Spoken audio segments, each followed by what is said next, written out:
Line up, you fucking nerds. Who wants a shot at the champ? They bring the heat. Francis Ngannou was the hardest puncher in the history of fighting.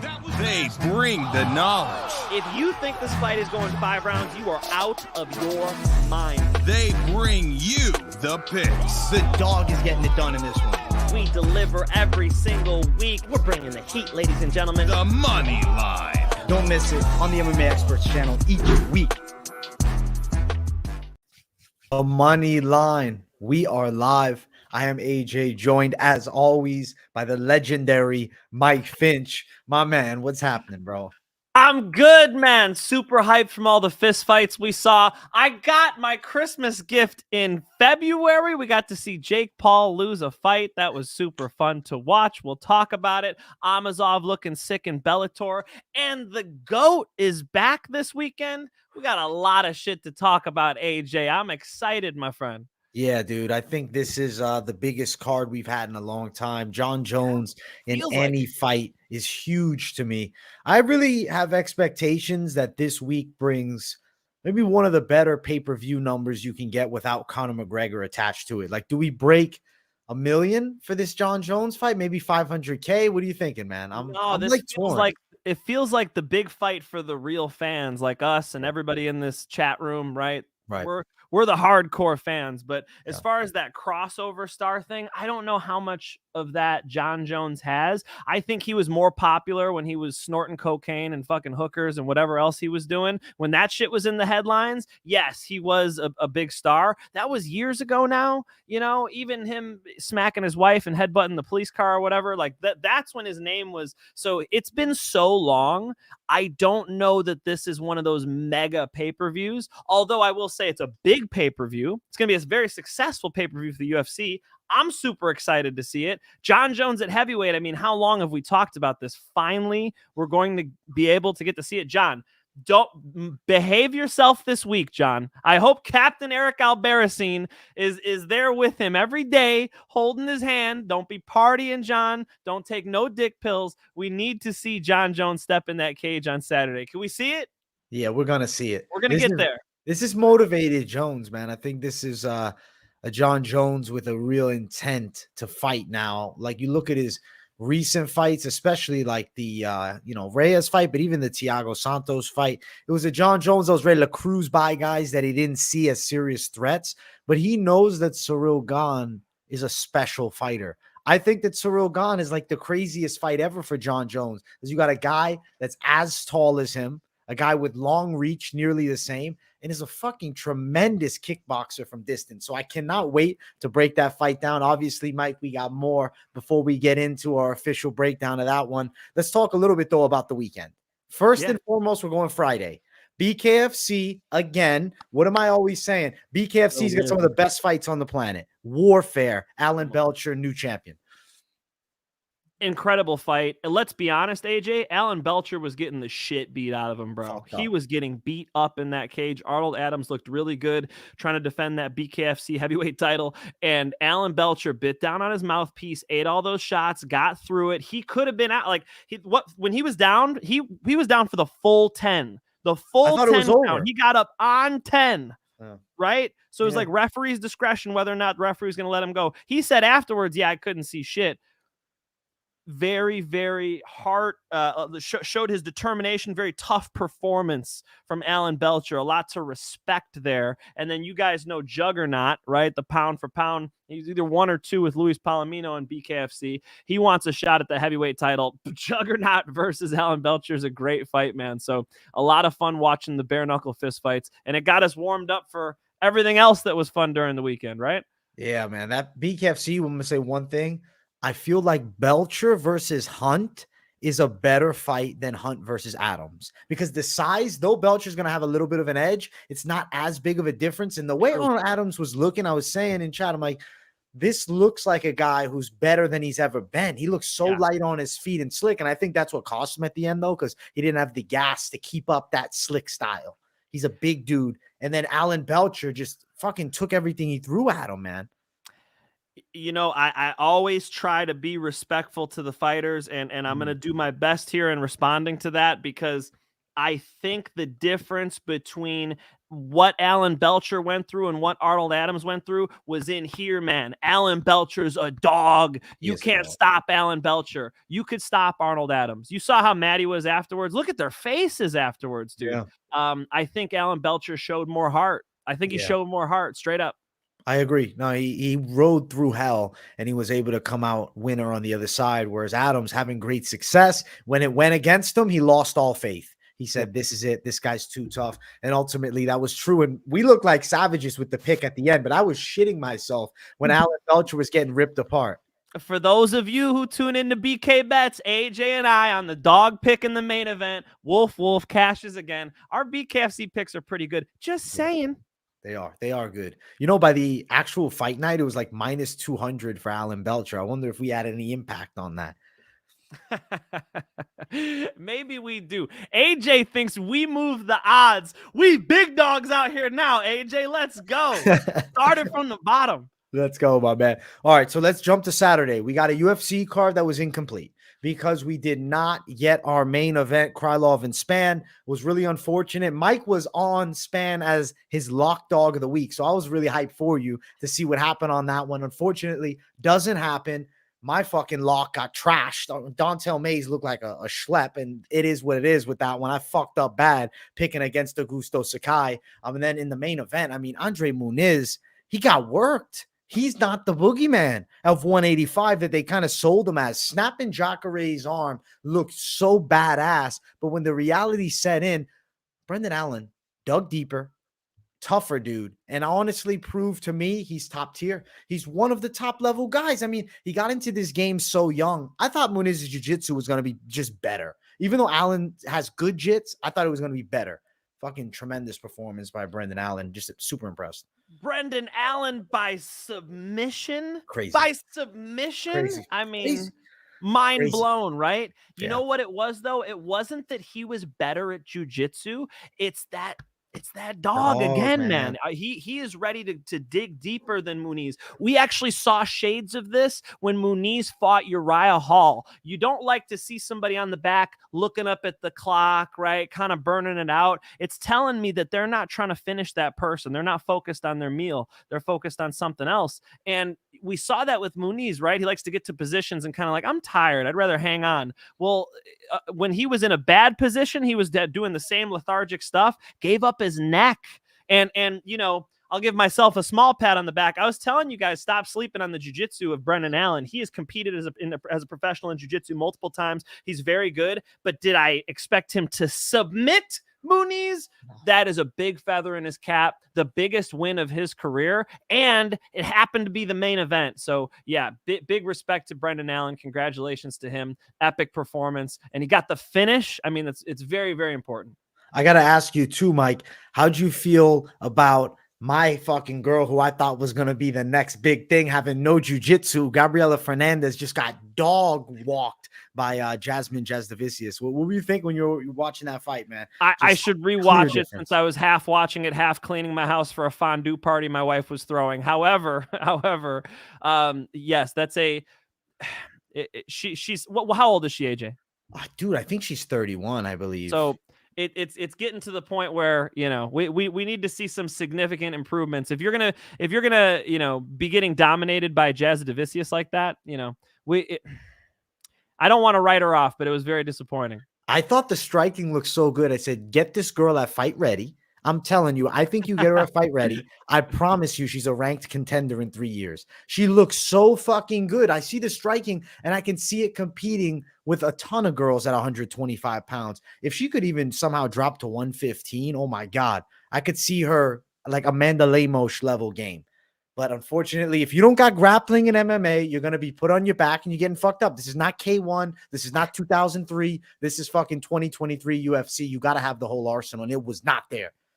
John Jones' cellmate Muniz is a 3-stripe black belt with nothing off of his back. Question mark, question mark, question mark. It's not that he has nothing off of his back. I think this is a big misconception here, like this idea that that he lacked technique. Technique is not what he lacked. What he lacked was a set of nuts, okay? You need to be able to deal with adversity. You need to be able to stay focused in a fist fight. It's very chaotic in there. Really hurts to get punched in the face. And so I'm not being disrespectful when I say that. I'm trying to just say, I'm trying to get back at that toughness, at that ability to overcome thing. That is the difference maker here. That's what Brendan Allen had. Is Brendan Allen was prepared to die that night. Muniz was not. Muniz showed submissiveness, not lack of technique. Yeah, he kind of was in the bad spots, and you could see in his mind, he was like, damn it, this fucking kid won't quit. And the dog fucking comes through. That was a big underdog. So if you played Brendan Allen, like kudos, because that's fucking whoever had savage. Brendan Allen sub, you got to send me the ticket because I Yeah. saw somebody say it and I don't come on, send me the ticket. Send that That's shit. amazing. If you, Yeah, if you that's hit tremendous. that, Dude, clap it up. Now, Mike, Yeah. this is the subject we gotta, talk about right before we get into the fucking big shit, which is 285. Your boy Jake Paul, your favorite fighter. My Your boy. favorite- your My boy, Jake boy. Paul. Your boy Jake Paul took an L this weekend. Tommy Fury showed him he's a step beneath that level. Now, I will say, I'm going to give Jake Paul a lot of credit. He went 8 rounds and he had moments. He dropped Tommy Fury, and he actually is a real boxer. Tommy Fury, a little bit ahead of him, skill set wise. Supposedly, Tommy Fury's been training since he was 7. I don't know if I fully even can believe that, because Jake Paul just started at fucking 19 and he's giving him a fairly competitive fight.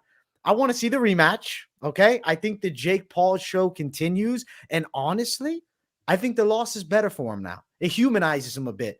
That undefeated arrogance, even if he's acting cocky and whatnot, it'll never be the same as it once was. He's faced defeat, and it was not controversial. It was a real loss. I was thinking when they said split decision, I'm like, oh, are they giving it a draw here? I was thinking maybe they play the draw. There was the knockdown, the point deduction. They could have flipped it a little bit, but it was legit. Tommy Fury, the real winner, gets the W. A draw would have been an absolute tragedy. That fight was not a draw. That fight was very clearly in the favor of Tyson Fury's little brother, Tommy Fury, representing the Fury dynasty out there. He looked pretty good, and he boxed the face off of Jake Paul. I had him winning 6 rounds to 2, and I think that's even being kind to Jake on 1 round. I could easily see that thing 7-1. For a judge, not to score at a draw, but for a judge to give that fight to Jake Paul is bias. That is disgusting. That is exactly what we don't want to see in combat sports. There's a lot of money. There's a lot on the line. The rematch clause. I mean, if he doesn't win that fight and he gets edged by Jake, Jake owes him nothing. Now he owes Jake a rematch because of the A side and the B side and the way they do this boxing game. This is how they do it. So they got them married in for another fight. All good, because Tommy Fury is going to make a bunch of money, but he needed that win. He deserved that win. So for one judge to go against him, and I was surprised hearing you calling it live thinking you were expecting a draw. If you're expecting thieves, if you're expecting corruption, I guess, but I didn't see a draw. What I saw was an absolute boxing clinic, combinations by Tommy Fury, and Tommy Fury was not only better on offense, not only did he almost double the output Jake Paul had, but he was harder to hit. Jake Paul was much more available to be hit in that fight, and when Jake Paul was missing, he wasn't missing by a little bit. He was whiffing on overhand rights all night. He could not find his timing, and he could not find his accuracy in that fight. I was pretty impressed with Tommy Fury. You know, his dad was saying he should have been on the front foot more, but honestly, I disagree. They're in that little ring. If they were in the normal size boxing ring, I think moving side to side and just boxing Jake Paul is the right thing, because Jake keeps missing with those huge overhand rights. And then he's kind of a sitting duck, sitting over there, putting his head down. Tommy Fury, throw a fucking uppercut, hit this dude in the face a little more. I think if anything, just laying on that output, not loading up on shots like Jake Paul did. So it was interesting to sort of get a blueprint on how to beat Jake. The answer, high output, be more accurate than him, box him, use your shoulders, use your gloves to not get hit, use your feet. Even in the small ring, Jake couldn't hunt him down. So you can imagine, I mean, I don't know if you agree with me, AJ, but I think if they were in a normal size boxing ring, it just favors Tommy Fury more and more. That was all the circumstances Jake wanted, and he still lost. Again, to me, 6 rounds to 2. So Fury actually is, weirdly enough, the one that asked for the small ring. I look back at that fight and I agree. If they had the 24-foot, it would have been more of a boxing lesson. I think maybe Fury overestimated Jake's speed. And then he went in there and was finding a lot of punches. I'll look at my scorecard. So first round, I gave it to Fury. Second round, I did give to Paul. Third round, I gave to Paul again. Fourth round, Fury. Fifth round, Fury. And then sixth round, I had it 9-9 even because Fury lost a point, but it is, my opinion, a Fury round, but I wasn't going to score it at, 9-8. I just didn't feel it was like a beating like that. And then I have Fury in round 7, and then Paul, obviously 10-8 in that final round because of the knockdown. But I look back and I'm like, hey, there was a knockdown, but you could have kind of scored it at 10-9. It always is confusing when there's a knockdown. Do you score it 10-9, even if the other guy was able to attack, at the end of the round, or is it a 10-8 because the knockdown counts for everything? I see this. Tommy Fury deserved the win. The right guy won it. We didn't get a crime this weekend, which I'm very happy about, because if it would have been a robbery, we would have said these fucking fights are rigged, yada, yada, yada, which would have honestly hurt the stock of boxing as a whole. There was a lot of new eyes on it. The sport is really building, I'm hearing, in Saudi Arabia after watching that event. It's a new sport there. I think going there is a great look because they're so new to boxing and fighting overall. They're just, amazed by it. They love the action. So I was a big fan of the Saudi Arabian event. I think it was a great show. I want to see them fight again because of the hype. I'm looking at it though. A rematch. Tommy Fury's 23. Does he not get better since, being 3.5 years younger than Jake Paul? I'd expect more improvement still from Tommy Fury. Jake Paul, I mean, he can try to fine tune things up, but I'm like trying to put myself in Jake Paul's shoes. If you're fighting this guy again, let's say in 6 months, how much work can you do to really change your skill set? Jake Paul seemed to lack a jab. He's more of a one-shot guy, which is why I look back and say, wow, a Tyron Woodley's a great fight for him, a one-shot guy. Anderson Silva, slower because he's old now and not really able to put his boxing combos together at 46. A guy that mixes it up, Tommy Fury was the dude to do it. I think Jake Paul's going to be intelligent and maybe take more time. I don't know if he tries. Maybe in the interim, you do a KSI fight. I don't know. I think the immediate rematch with Fury is a dangerous game because if you lose 2 to Fury now, that's a rough spot to be in, being down 2 to him. Very smart because KSI does not have the defense that Tommy Fury had. Tommy Fury was boxing in there, people being too disrespectful to him. Who was your guy? Dave Portnoy. Tommy Fury's not even a real fighter. All right, Dave. He apologized. Right. He made a full video. Exactly. He did it, bro. We want an apology. He did a freaking full Instagram clip video where he said, I'm the moron, whatever. He admitted that he was way off about Tommy Fury. I'm going to read some of these comments here. A little up, Dirty Reg. Props to Paul. I will not call him fake Paul anymore. Look, they interviewed Derek Chisora afterwards, and then Radio Raheem asked Derek Chisora, he said, would you consider Jake Paul a real pro boxer now? And Chisora said no. He said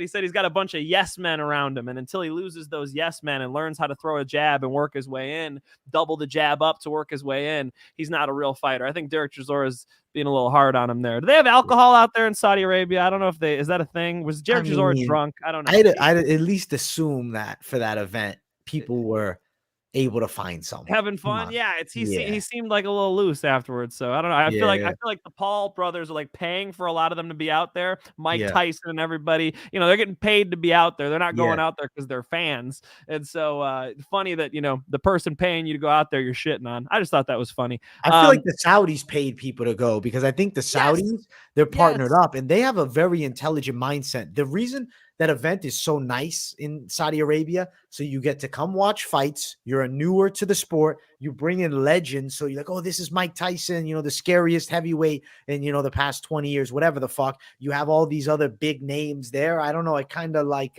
it makes it like a nice event. I can see Saudi Arabian people being like mesmerized to go. You're seeing all these big stars. It's like a Hollywood event, It was pretty, I thought it was pretty cool, man. I liked it. I like that they're embracing the sport. I mean, Yeah. Saudi Arabia, the prince murdered Jamal Khashoggi, the women's rights thing. They're trying to move the right direction on it. I wish they would hit the gas a little harder personally. If you really dig into the nuts and bolts there are some problems, but I think that the idea of martial arts being showcased there, and not just boxing, but I mean, in general, even mixed martial arts, I think they like it. They want to see more of it. It's good for the sport. It's good for them. Like it's good for, I like martial arts because the discipline, the respect, the hard work. These are true athletes. This is not a performance. This is you're really putting your heart on the line. So I like seeing them make a bunch of money and get to go out there and be respected and treated like kings. It's very cool to me seeing like Javier Mendez and the way they're respected in Abu Dhabi and just that whole part of the world, man. It's they love martial arts. They love combat sports. I know they love Mike Tyson. It's like all of them just love Mike Tyson. So for Mike Tyson to be there, you could see them just it's like a superhero or something to them. So very cool to see the sport embraced like that. 100%. Really quick, Bufo on the beat. Are you sure you didn't tail Drake Finch? No, never bet with Drake. As a matter of fact, when Drake lays a bet down, you might as well fade him in combat sports at this point. Yeah, he's got a bad track record. And I picked Jake Paul to win that fight. So when I heard Jake was throwing down, I was a little nervous, man. I was like, oh, shit. You're like, I should look at the tape again, man. I was like, fuck. Look, everybody was hating on Tommy Fury saying he's fought nobody, but that's what you do in boxing. This is how you bring up young boxers. A lot of these great champions that you guys like, if you look back at who they fought in their first 7 fights and their first 10 fights. Zeros. Yeah. Salamis, bro. They call them tomato cans. But you know what? I think that's how it ends up working well. Even in, MMA, you look at Khabib's style of building a bit, getting some footing in the door, fighting lesser guys. I don't think it's a bad route in any combat sport. I think it's just hard to do outside of boxing unless, if you got serious money behind you. But who from just, Joe Schmo Jim trying to be, an MMA fighter really has that backing. In boxing, it's like, okay, this kid went to the nationals. He's got potential. We're going to back him with money. It's like, I guess the amateur MMA scene, I think it works out well in Europe and shit. I know the IMAAF. I think if they kind of got a little better stateside of like bringing like a USA national amateur MMA tournament, you win that tournament. Now, fuck, man, maybe LFA wants to sign you. Maybe Bellator is looking at, like, there's like more options. I don't know. I feel like the amateur scene could be something that they push a little more. I know MMA is not an Olympic sport. I know, boxing is, so the, contrary of that. But if they made some type of like USA championship in the amateurs, just to see, I think then you'll scout talent earlier. You'll find people to maybe back. And then these kids that come from a small gym might get, oh shit, let me back this kid. Let's bring him to Greg Jackson's or whatnot. It's hard to do amateur MMA right, AJ. In boxing, at least they could put the headgear on and sort of make it a point system. Yeah. In amateur MMA, it's a lot tougher.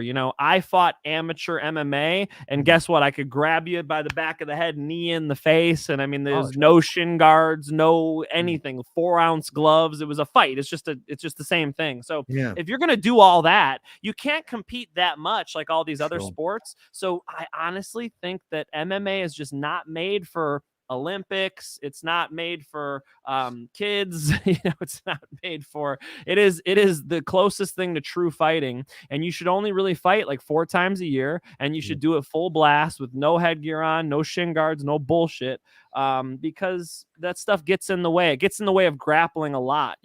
I grapple with with boxing gloves and shin guards on sometimes, and it's so clunky, man. It's just the best thing is just to have, I think, prize fights and come up that way and have less fights. And honestly, having less fights is probably good for the whole, brain cells thing over the long run. So I'm gonna be on the other side of that one and say no to amateur MMA, no to Olympic MMA, and I know I'm in the minority.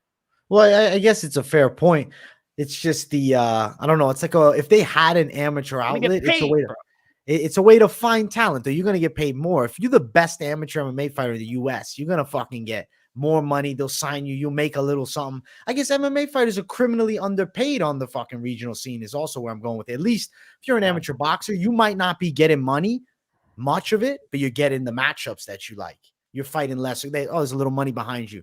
Like, I don't know. I know the boxing scene by me. I kind of know how they do it with kids that fought well in the amateurs. So if in MMA, they at least got you a fucking opportunity with like a route. But like you said, though, I guess the fucking shin pads, that's a big thing.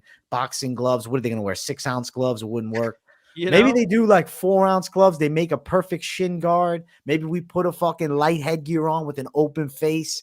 And just, how am I supposed to guillotine that bastard? I just can't get my head out of a guillotine when somebody's got me in the headgear. You know those football helmets from the fucking 1900s? We get a little light one, the little protection, it's more for preventing high kicks knocking you out and fucking your head up. But punches are gonna get through to your face, man. How about we just get paid and we just do this like professionals? I don't know. That's my personal thing. But I like your point. Most people agree with you. Most people want to see it like that. You know, for me, I just feel like you know, if I'm gonna get kicked in the headgear or not, like, let's just take the headgear off and pay me a couple G's. I like that plan better. Paman Shahota, Mike Finch always got the locks. Who we sniping this week? Shout out to AJ too. Y'all do the work. Hell yeah. AJ's working every day. AJ's working. He's got streams for all these. He did a BKFC stream.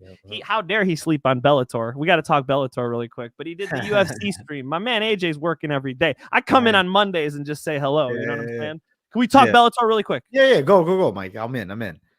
Yaroslav Amosov is the best welterweight in the world. It was an incredible performance to watch. He beat the brakes off of Logan Storley. He's 27-0 now. And I'll tell you what, I have never seen him look better. He's coming off of that long layoff where he was literally fighting a war in Ukraine. He goes over to the United States, goes to Florida, starts training with Eblin and all those savages.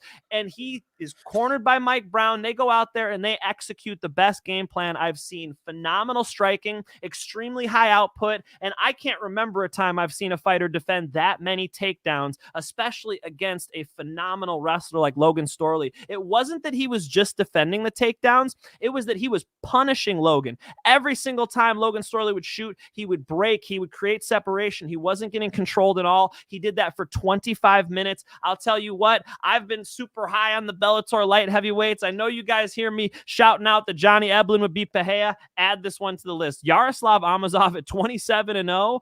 He would absolutely be very competitive with a Colby Covington or a Leon Edwards or a Kamaru Usman. And if you don't know, now you know. Let's get him to the UFC, Mike. I'm in. I want to see it. I want to see him cross over. I don't think we'll get the crossover. It sucks. No, we'll never get it, man. That's why it sucks to talk about, because I don't think we're going to get it. Yeah. But would it be incredible? Yes, it would be crazy. Man. Yeah. Yes. He's that level. Let's pull this. This is a comment I got to laugh at. Boof on the be AJ. Let's have a talent show to pick a chat mod. Finch can be the celebrity judge. I don't know how we do that, Boof. What I'll do for you, man, is I'll be live tomorrow. Come in the stream. Ask me about getting a mod, and we can chat about it then. Because I'm not opposed to throwing you as a mod. You're the OG, Bufo. He is definitely an OG. We appreciate our OGs. Bufo's one of them. MMA Jesus, I saw kick off the chat. He's one of them. We love you guys. Appreciate you guys tuning in. Hey, I just wanted to give a little plug to Amosov because he looked incredible. I know you're not supposed to bring your flag into the Bellator cage. My man like pulled the flag out of his hoodie or something. He made sure to make the whole thing about the message that he wanted to deliver. And he deserved that moment, man. What a phenomenal performance by Yaroslav Amosov, the best welterweight on earth. Mike Finch with a very hot take saying the best welterweight on earth. I'll watch the fight and I'll get back to you, Mike, because I didn't see it. All right, let's go. Let's jump into these UFC 285 predictions. Let's start it off with the first fight of the night, which is a late edition. It's Loik Radzhabov versus Esteban Ribovics. Let's note this. Ribovics originally scheduled to fight Camuela Kirk.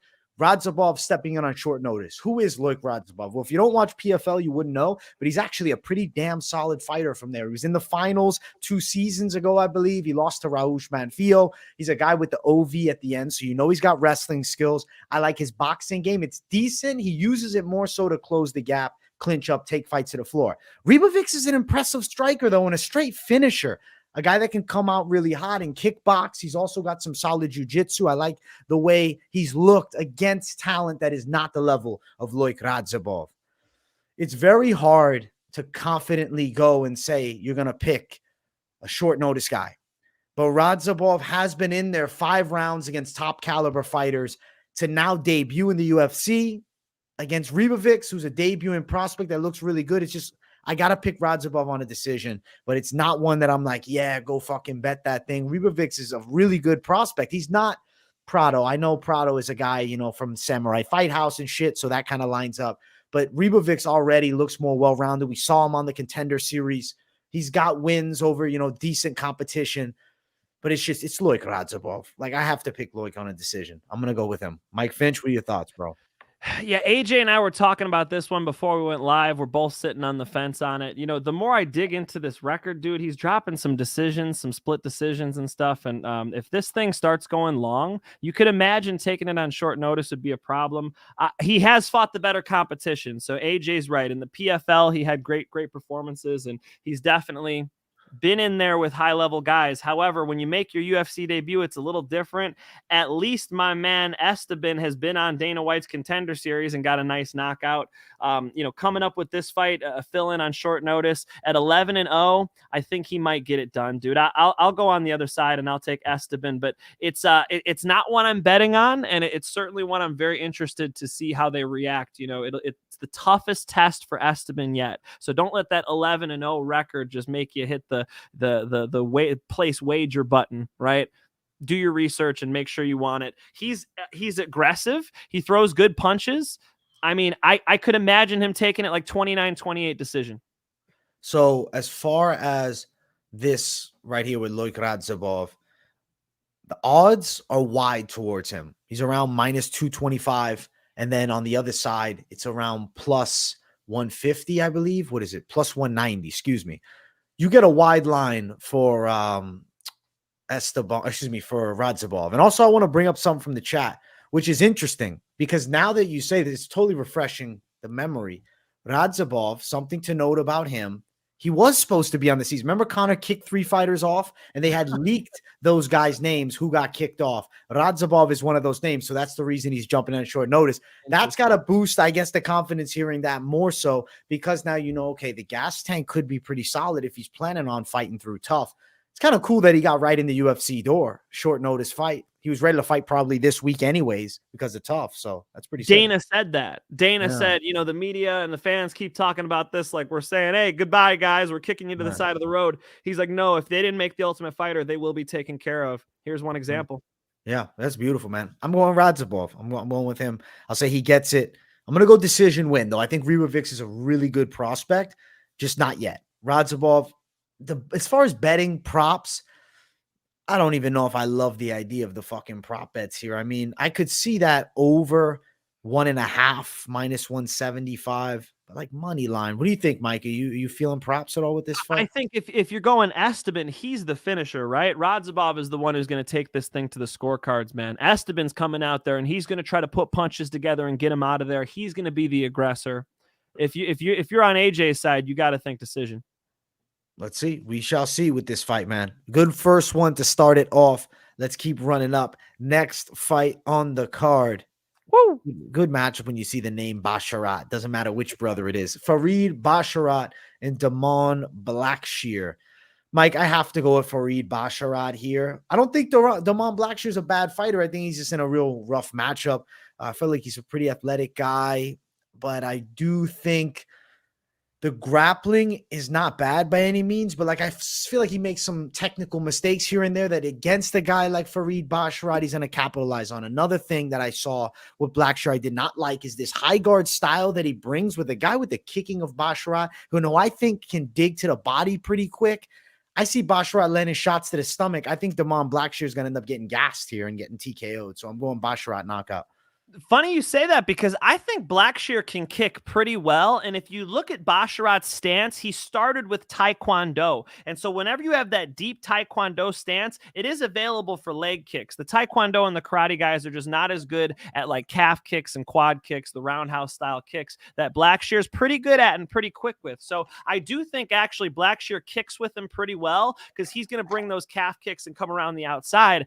The problem here is that Basharat is not married to his stance. He'll switch stances the entire fight, and using that entire mixed martial arts game he's got, I could imagine him, taking this thing on the scorecards, man. I think Blackshear is being a little overlooked. To be honest, when this thing was first announced, I dug into Blackshear a little bit. I'm thinking, am I going to go upset? But the more I watch Basharat, I mean, he's going to be better with the Taekwondo, and I don't really see him getting out grappled here. Blackshear did have some positions on Yusuf Zalal in his last fight. You remember he was threatening with the rear naked strangle. I mean, he had his back twice in that fight, but he also got his back taken, but he also got out wrestled a little bit too. So it's not like there's this high level domination. And when you make mistakes like that with a Basharat, how am I going to tell you guys to bet on him, man? So yeah, I'll double up on the favorite, but for anybody out there thinking Blackshear, I could imagine him getting to the back in this fight, and I could imagine him attacking that lead leg pretty well. If he does those two things, this could be a close fight. All right, so as far as the odds, they're saying it's not going to be competitive. It's minus 410 for Basharat, Blackshear around plus 330. Yeah, man, that's wide as fuck. I like Farid's Basharat's chances a ton. Does he get the finish? I mean, I guess you bring up the point, Yusuf Zalal fight. I do think he fought pretty well against Yusuf. I just feel like Farid Basharat is so much more crisp with the kicking than Yusuf Zalal. Like, I don't know. I feel like Basharat is just a better technical fighter than what's the name? I'm losing it, bro. Yusuf Zalal. I'm losing my fucking marbles. I'm getting distracted by this fucking chat blowing me up over here. Holy shit. He had a good fight with Yusuf Zalal. That was back. He gave him a good fight. It was a tough fight. It was a draw. Yeah. I don't know. I like Basharat, man. I think the guy's really good. I'm thinking he can get the knockout win. It would definitely be good for the stock if he gets a finish too. I feel like we're back at the big cage. I'm kind of feeling like there's going to be more finishes this weekend as we come through some of these things. Yeah, there you go. You said it. We're back in the big cage. I mean, Blackshear has said it himself that he struggles or has some adversity with the crowd, right? And the crowd will be crazy. Jones and Gane card. I mean, they're early prelims though, so it won't be a packed house, but it's just more comfortable to fight it like the Apex or something, So yeah, that'll be a factor. And I'm trying to not pick Basharat because of the name, because his brother's really good. He's really good. I like the Taekwondo. I expect this to be competitive, my man. I'll at least say that. I'm not personally betting on this one. I expect Blackshear to show up. Let's go. Mike Finch and I on the same side of Basharat. Obviously, the line is very wide. Props, I got plus 150, I see, for inside distance. They don't have the knockout prop out at the time that we're streaming this thing. I don't hate knockout prop, but I'm going to wait until weigh-ins. I got to see how I feel when these two face off. So tune into that weigh-in show on Friday. Let's keep running up. Next fight is Mana Martinez versus Cameron Saaiman. I picked Cameron Saaiman to win this thing, but I don't think Mana Martinez is a complete scrub and completely out of the fight. He is hittable, and he's gotten ripped with some big shots. I remember the Contender Series fight. He got hurt. I look at Cameron Saaiman, and I see a prospect fighting out of that southpaw stance. I mean, granted, his opponent switches the stances pretty well, so I don't think it's like a huge deal.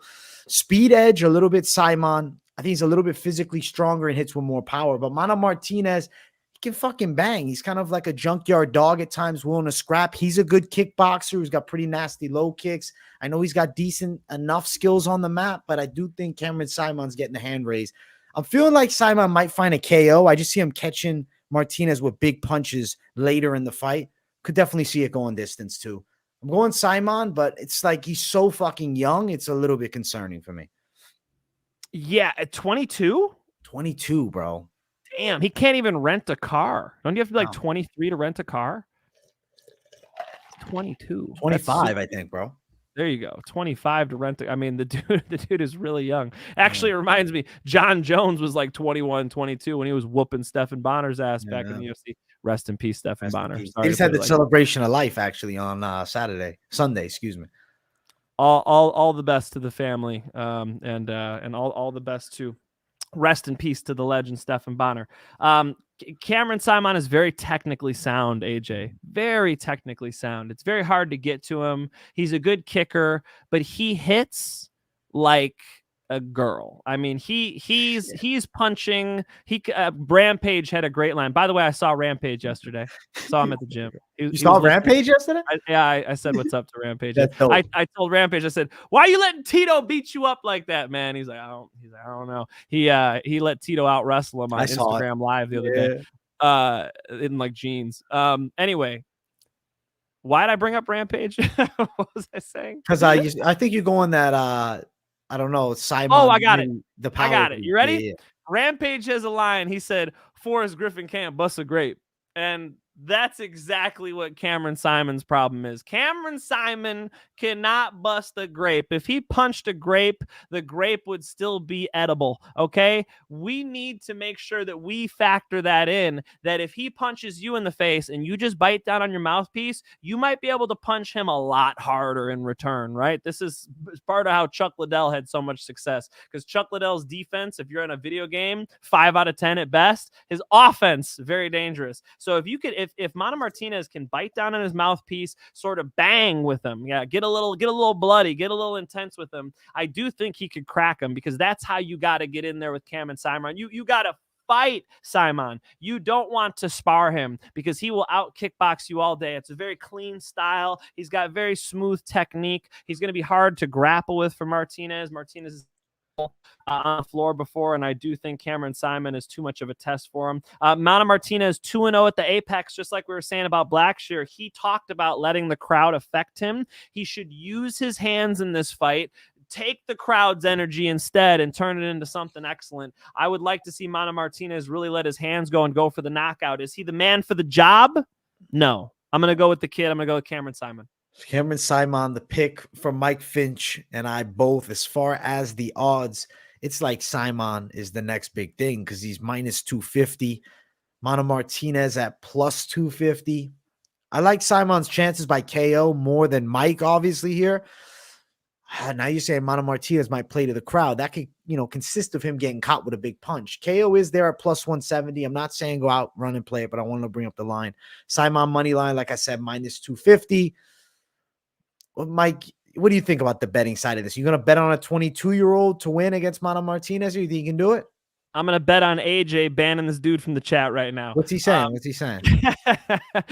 says that MMA Guru hates the LGBTQ community, which, I mean, based on the evidence, you know what I'm saying? Right. This is Sniff is like an OG through his at chat, bro. I got to put him in timeout, bro. I got to put him in timeout and shut him up for a little blocked bit. For 5 minutes, Sniff. That is really kind of AJ. You'd be banned for life if I was on that shit. Listen, he sometimes is not as crazy. You know what I'm saying? He's crazy today, bro. He was wilding out. I'm glad AJ didn't scroll up on the chat. That would have been a lifetime ban. Anyway, what was I saying? I don't know. Yeah, would I bet on Cameron Saaiman? Personally, I'm not. I think the kid has, he's not dangerous enough. And I think the matchup though makes sense for him to win. So I'll pick him, but it's not. It's hard to bank on a 22-year-old who can't punch. I respect it. Mike Finch and I both on Cameron Saaiman, but he's mad young. So take that into account if you're considering throwing down on him. Let's go to the next fight on the card. Tabatha Ricci versus Jessica Penne. I'm going with Tabatha Ricci here, man. She's so much younger. Jessica Penne doesn't have great stand-up or power. I feel like Ricci a lot faster, honestly, not just a little bit. Can actually strike a bit. I mean, I went back and watched the Manon Farrow fight, and like Ricci's so tough, and I don't see Jessica Penne being able to touch her up on the feet. I think Ricci wins the striking. Now it makes me wonder. I'm picking Ricci with confidence, but how does she get it done? So I lean it going a little bit longer here, because Jessica Penne's not easy to just take down and strangle. She's got good jiu-jitsu, but I could see her on her back. I could see her getting backed up with punches, and I see her losing on the card. So I'm going Ricci decision, Mike.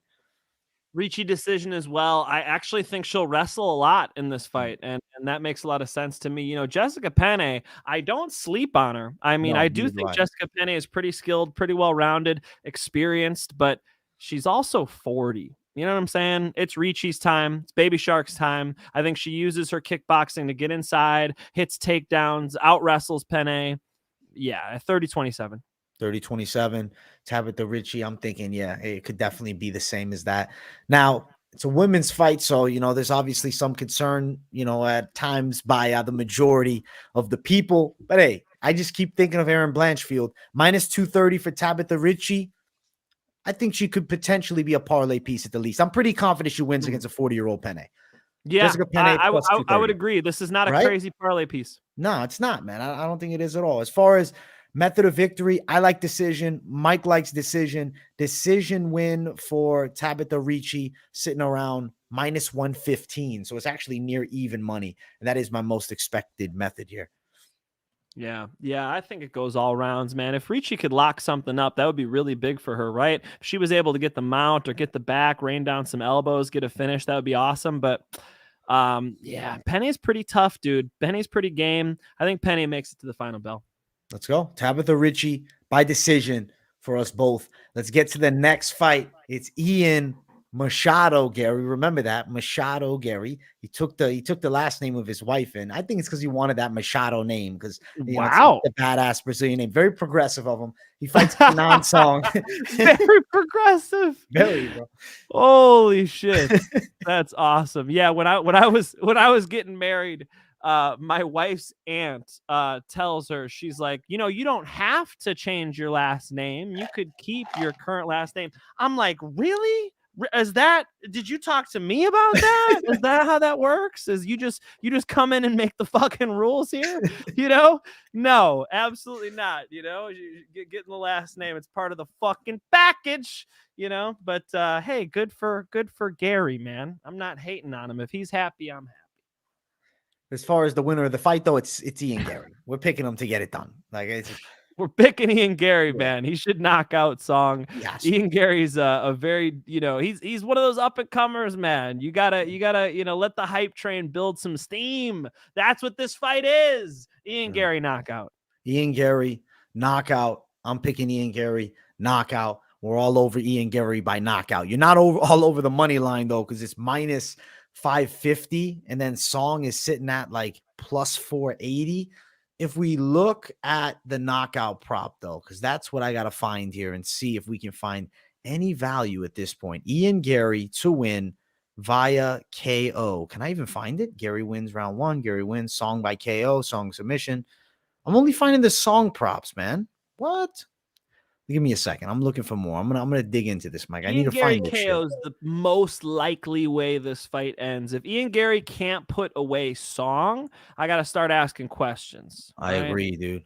Gary by knockout is not released yet. No, it just came through. All right, I found it. Minus 105.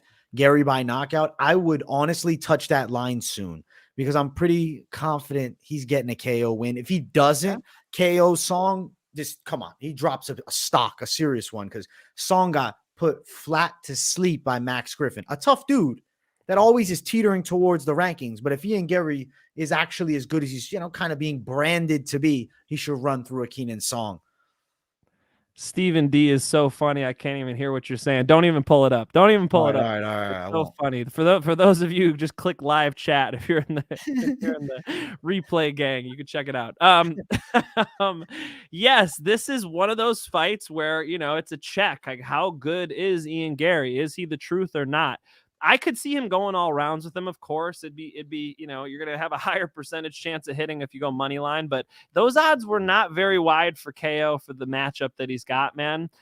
He should, if he's the truth, if he's going to be a great striker and a good addition to the division and go up there into the top 10, then he knocks out Song. Agreed. 100%. We're riding with it. Ian Gary knockout. I think that's a prop to look at and consider playing soon. I'm going to say it straight out. It just, to me, it has to happen if Ian Gary's actually got any bit of goods, not even if he's as good as advertised. If he's any bit towards, he can eventually be top 15, he gets a knockout of Keenan Song. Yes, absolutely. I mean, that's what we expect of him, right? He's this young prospect. Like, it's time, dude. Like, if he starts shining here, this is how he makes money. This is how he gets going. And the matchups are going to get a lot harder from here. So he better put on a performance, man. Absolutely, Mike. I'm glad we're agreeing on knockout. Next fight, Julian Marquez versus Marc-Andre Barriault. I'm picking JM, baby, Julian Marquez, to get this thing done. I can't ride with the Marc-Andre Barriault against him. Julian Marquez, has he looked great since coming back to the UFC? No. I don't know, he bangs a bit. Sometimes he gets hit too much. I feel like he's got decent enough takedowns in jiu-jitsu. Barriota on the other side, though, decent pressure. He's got that high guard stance. I actually kind of like the jab and the right. He's a little bit stiff. I don't know. Neither guy is like a reliable option. I'm going Julian Marquez to get it done. Maybe I'm still remembering him knocking out Phil Hawes in the Contender Series years ago, so I still have faith, you know? Yeah, but Phil Hawes was whooping his ass, wasn't he? I mean, it was a good fight. It was a good fight. But yeah, the head kick was insane. Where Dana White jumped up and went and found Lorenzo Fertitta. That was like, y'all want to see a body meme? That was crazy knockout, right? Pitola was out wrestling Marquez before getting darsed. I mean, even some of Marquez's wins here, he was going through a lot of adversity. And if you look at Andre Barriault is chin tucked, hands up, doesn't get tired, puts on a good pace. I got to go against you on this one, my friend. I'm going Marc-Andre Barriault. I think he'll stay with it longer. I think his cardio is going to be better. I think he will outstrike a more looping puncher, a guy who's going to get a little bit desperate in Marquez. Marquez is dangerous. He could finish the fight at any time. And as he's shown, he could overcome adversity. But I could see rounds 2 and rounds 3 slipping more and more dominantly to Marc-Andre Barriault with the kickboxing brother. I respect the pick, Mike. This is not one of those lock of the week, so I'll spoil it right now. It ain't Julian Marquez lock of the week. Even when I was doing notes on it, I said, this is a fucking tough one. I'm flipping back and forth. I settle on Marquez, Mike Finch on Barriault. We shall see. We shall see. As far as the odds for this fight right here, Barriault, the slight favorite at -125. Marquez sitting at +130. I like the slight underdog here. I don't love it, but I like him to win. Props and over-unders, I don't even love that for this matchup here because, there's a chance of a finish. I could see it going over that 1.5, though, which right now is like -140. Yes, I see this fight going long, especially if it's Marc-Andre Barriault. I think Marquez will hang in there, but slowly we'll get a bloodier face. Let's go. We're going with 2 different sides. Should be, I think, a decent enough fight, but it leads us to the next matchup, which I'm actually really excited for. I think this is a really good fight. Viviane Araujo, Amanda Ribas, high stakes at 125. Ribas barely lost to Caitlin Chukagian. Araujo, she fought Grasso, who looked like a menace in that fight, and pieced her up. This is a tricky pick for me, but I did end up going with the side of Araujo. I wanted to go Ribas because I'm like, she's so good at 115. She had a good fight with Caitlin Chukagian. But then I'm thinking of the actual matchup, and I'm thinking of the boxing difference. I'm like, man, I feel like Araujo can touch her with punches. Can Ribas land? Sure, but she doesn't have that type of power. Araujo hits harder.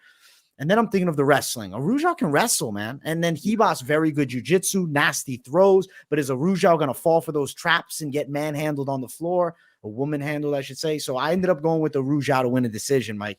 What are your thoughts on this one, bro? Man, it's a good fight, dude.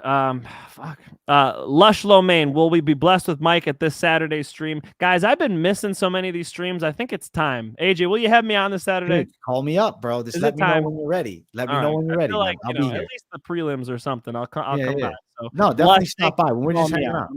Now I'm in. All right. Jones versus Gane. At some point, I'm coming on the damn stream, okay? Araujo has nice striking, AJ. I do think she can get a little one up on Ribas. Ribas did look good in the last fight, but I'm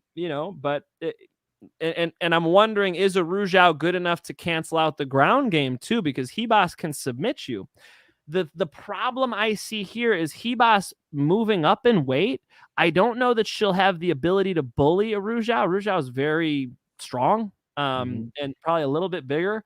So I could see this thing being like down to the wire, a good close fight, 29-28, split decision, like one that's up in the air. So I would not touch this fight with a 10-foot pole. I think this is the worst fight to bet on the card because they're good. Both of these women are good. Both of these women need this. If Viviane Araujo wins this, it propels her right up. It's a big name. Amanda Ribas is, always on Dana White's lap somewhere, and then you guys know that Amanda Ribas is like, potentially this young star and is like, sells her giggly personality really well. And I do think the UFC wants to see her succeed, and they gave her kind of a tough opponent here. It's a tough one for me to pick, man. Give me a Radzhabov decision. Give me a Radzhabov decision. I could imagine eating those words though, so I'm not betting on this. As far as the odds, Arujau's plus 110, Hebos minus 110. Fight to go the distance is minus 240. I think fight's going distance. I'm going to say Arujau gets it done on the cards. That is plus 185. I like fight goes distance better. You get slight plus money on Arujau. It's like Mike said, though, it can definitely be a fight. Both girls are highly skilled. I'm picking Arujau, baby. Let's go. There we go. I'm reading these comments. Some people got Arujau too. Pants on fire, Finchy. What did I lie about, sir? Okay? I don't fucking lie on this show, all right? I give it to you straight. I give it to you like it is. I tell the truth. Meister 9000, to be honest, I'm going to add it to the list. I've got the longest list of nicknames. Never heard that one. Thank you very much. And I see a Turbo Finch MK3. Look, keep the nicknames going. I'll add them to the list. I wouldn't bet on this fight, guys. Even though you guys are agreeing with me on Arujau, just know I didn't tell you to bet on it. We'll see. We'll see. Yeah, this is one I'm still sitting on as far as the betting side of things. But I do think Arujau gets the hand raised. I like the fight. I'm excited. The Finchinator, one more of the nicknames before we jump to the next fight. Let's go. Let's go, Mike Finch. I'm glad we're agreeing, but yeah, I agree. Dog fight. Should be interesting. This next fight, I'm curious what you're thinking about the weirdest name mix-up of all time. What the hell happened here? I don't think those names are right, dog. This is the fight right here. Garbrandt versus Jones. What happened with that one, Mike Finch? Go back to the other one. No. I gotta fix things. I was like, Cody got a tan, bro. What the fuck is going on here? Jones. Okay. That's funny as fuck. Sorry, Mike Finch, I'm going to tell you this. I want you to break this one down, and you might see me staring at my screen for a moment. It's because I'm fixing something, man. I'm grabbing the other one. Okay. All right. Go ahead. His name is Derek Brunson, and he's fighting Dricus du Plessis. All right. I got you. All right. I'm going to riff on Garbrandt versus Jones. Here's my 10-minute take. Listen, how the hell are you going to bet on either of these guys? Cody Garbrandts constantly is dropping the ball. The dude was the former world champion. He is a phenomenal striker. When he fought Dominic Cruz, it looked like one of the best performances in MMA history. The head movement being on point, the defensive wrestling being there, even some offensive wrestling, if I'm not mistaken. The boxing's tremendous. And then we've seen him drop fight after fight. He did have that nice knockout, but it's a really hard one to like rely on that chin and rely on him. And then you look on the other side with Jones. Jones is a decent striker. You know, Jones is dangerous. Jones is probably a little bit faster. You know, I think he's a live dog, if he's even a dog. I don't look at the odds. I don't know. That's AJ's thing. I think I got to go with Garbrandt. You know, Garbrandt's the better fighter, but is Garbrandt somebody who's reliable? No. You think Garbrandt? Mike, I'm going to give you my take on it as I'm looking at something right now. Listen, I think Trevin Jones is a very live underdog here. Yeah. I think Trevin Jones is probably going to chin Cody Garbrandts at this point. I don't have any faith that Cody Garbrandts can take a clean punch. I look at the value of fight. Jones down, still can find it. He's more of a counter striker. Garbrandts, a guy that can get reckless. If Garbrandt's getting frustrated, I think he can get knocked out. Now, it's a shame for me to say that I'm picking Trevin Jones to win by knockout against the former champion who looked like he might become an all-time great bantamweight. What the fuck happened? I don't know. I think Cody Garbrandts is a guy that he took his first loss, and for whatever reason, it was extremely hard to figure things out. He took the loss, and he's won one fight since then. Now, Trevin Jones is not out here wrecking the competition in the UFC. He's on a 3-fight losing streak. I still got to pick him, Mike Finch. What are you thinking about that? Give me your thoughts real quick. Okay, so if you're taking him by knockout, you're ignoring his last couple fights then, dude. He's been going to decision, man. Let me actually rephrase, because you don't have to be ignoring him. He can knock out any bantamweight on earth. Like Jones is fast. Jones is explosive. Jones could put anybody away, but he's been going to decision recently. And I think maybe we're a little too judgmental of the lack of defense that Cody Garbrandts has. Cody Garbrandts actually does have good head movement. Cody Garbrandts, his best defense is his offense as well. He's very dangerous. He could hit you with that overhand right or that left hook at any point. Cody Garbrandts' issue has come with, you know, some people having some speed on him and getting to him, but I don't know if this is the guy. What, 15-7? I'm making that up, but I think that's about right for Trevin Jones. Now I'm pulling it up. Let me pull it 13, up. 13-9. It's worse. It's worse than I thought. 13-9, and now I'm clicking on the record, and we're freaking going into it. 3 losses in a row. Rakhmonov, that guillotine choke was so nasty, bro. Saeed Yukub is no shame in losing a Rakhmonov. Javid Basharat and Raoni Barcelos, those are actually great. That's great opposition. As far as his victories, he's finished some fights, but those are 2 decisions in a row. So in 2022, he's 0-2 in 2 decisions with Cody Garbrandts against him. I mean, you admit Cody Garbrandts is the better fighter. He's the better technician. He's got better head movement. He's got better wrestling. He's the better guy. You just think he's getting caught. You want me to tell you why I'm not picking Cody Garbrandts, dude? I saw an Instagram picture, right? This was a few months ago, maybe not even, maybe only 1 month ago. And it's Cody Garbrandts. He's got his joint in his mouth.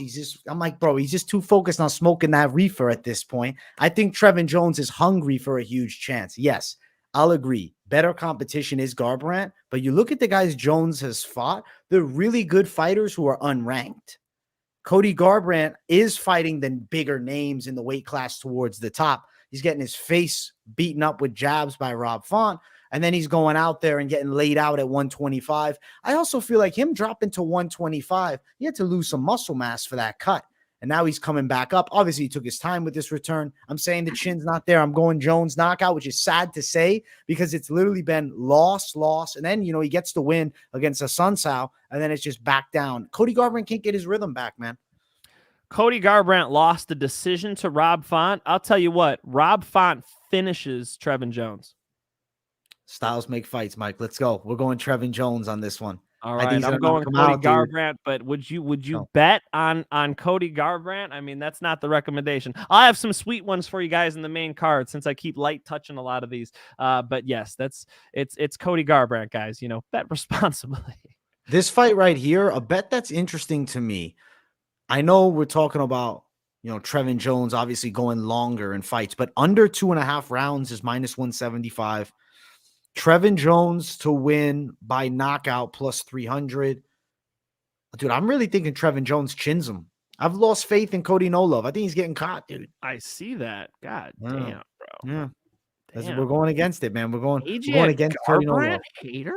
Is he? No. I'm an ex. This was my Garbrandt fanhood. I'll describe it to you. On the way up, I didn't like him. I thought he was cocky. He took his first loss. I grew to like Garbrandt. Now I feel bad that he keeps losing these fights. I'm just worried that it ain't going to change, man. And Jones has nothing to lose, everything to gain, man. I see what you're saying. They're on 2 different sort of paths, but Garbrandt's not that old, dude. He's not done. He wins this fight. All right, Mike Finch. He thinks Garbrandt still got it. I guess I do not. We shall see, Mike. We shall see. Let's keep running to the next one, which we got. That is the proper spelling and all. Hey, Brunson versus Du Plessis. I love this fight right here. I'm actually really excited. I got to pick Dricus Du Plessis to beat Derek Brunson. I do think he can hurt him on the feet. With Brunson, it's weird, though, because he still looks good in the first round of fights recently, even against Jared Cannonier. But it's like, damn, I don't know, I don't want to compare him to the Arnold Adams, whatever, but there's some shit that flips, and I feel like he loses a bit of faith. He gets hurt, and it's hard for him to bounce back from that. Against Du Plessis, I see no quit in the guy. Who's got more dog in him? To me, it's definitely Du Plessis. I'll pick him by a TKO. Du Plessis does have more dog in him. Du Plessis is the one on the rise. Du Plessis is the first guy I thought of when I thought of this matchup. I thought, okay, this is a good showcase fight for Du Plessis. And then I thought about it. And what is Du Plessis famous for at this point? I mimic it at UFC Gym Huntington Beach when I go to spar Kevin El Basri. Shout out to Kevin. I call it the Du Plessis Blitz, where he lines you up and with his chin up in the air, he throws punches straight at you and he runs straight forward. Well, guess what wrestlers love? When you move straight forward at them, it allows them to line up their double leg. The question here for me, AJ, is, can du Plessis wrestle with Derek Brunson? Can du Plessis wrestle? I haven't seen enough evidence yet to say yes, but I've seen plenty of evidence to say that Derek Brunson can dominate fighters at this level with wrestling. So it's a real gut check for me, because if du Plessis can defend the shot, I think he's fucking Derek Brunson up on the feet. The problem is, I don't know that he can keep it there. You're right, he's the tougher man between the two, but I like the level changes for Derek Brunson here. Blonde Derek Brunson started getting pretty good there before, having a couple tough ones. This might be a nice bounce back for him, man. He's still at the top there. I could see Derek Brunson hitting these takedowns, 29-28, grinding out some ground and pound decision on the scorecards against a very tough, very game Dricus du Plessis, who might need to learn how to wrestle a little bit more before he cracks into the top of the division. I thought du Plessis' wrestling looked good against Darren Till. He ragdolled him. Yeah, Darren Till's wrestling is like, I could pull some high schoolers from fucking Huntington Beach High School. The Oilers, my cousin Tyson could out wrestle Darren Till. I'm not trying to hate that bad on Darren Till. I know I just did, but Darren Till's wrestling looked awful in that fight. It looked like he was injured, dude. That's how bad it looked. It looked like it wasn't even real life. It looked like he must be injured. There's got to be a reason why his wrestling looked that bad. Derek Brunson's a whole other level, bro. Has Dricus du Plessis fought a wrestler like that? I can't think of one. He's fighting that Roberto Soldic guy outside. Is just a good overall fighter that du Plessis shares a win and loss with. I guess for me, when I'm looking at Brunson, I see him breaking here. I think du Plessis is going to surprise people with his wrestling. And I'm going to even say that there's a chance du Plessis takes him down. I think du Plessis is the stronger guy. I know Brunson, as far as the true collegiate attributes, is going to be the better wrestler. I don't know, man. I looked at the Darren Till fights, and I'm like, hey, I think du Plessis, even though he had a bad second round, it's like his wrestling looked powerful. And I know Brunson also was able to finish Darren Till with the wrestling too. Darren Till had Brunson hurt bad in that fight. Darren Till hurt du Plessis. I think du Plessis getting the hand raised, man. I really believe in this prospect. I think he's good.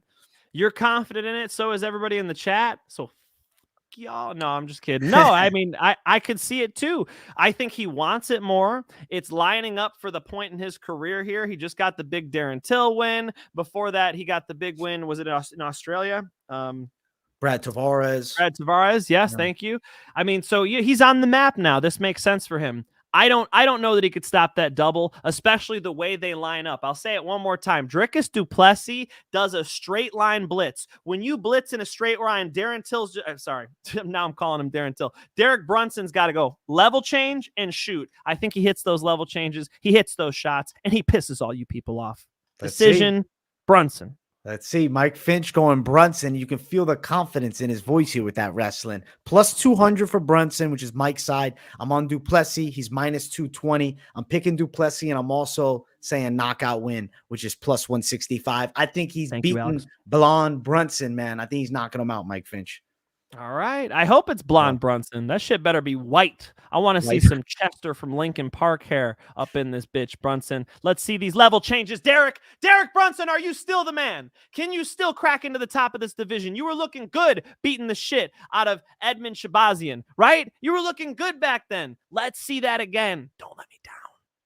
Mike Finch pleading with Derek Brunson. I think he'll need it to win this weekend. He needs you in the corner, Mike Finch. That's his only hope at this point, I think, brother. You're flying out. I would just tell him, hey, man, look like you're going to strike. Like, make du Plessis believe that you guys are striking. Yeah, you throw a kick here and there, because Brunson can kick all he wants, you know? It's du Plessis who's going to have to be careful about kicking. He doesn't want to get him caught, right? It's du Plessis who's going to have to be careful about blitzing. I think Brunson can blitz all he wants. I think Brunson could feel free on the feet, but it's all decoys. Take him down, ground and pound him. That's how Brunson wins.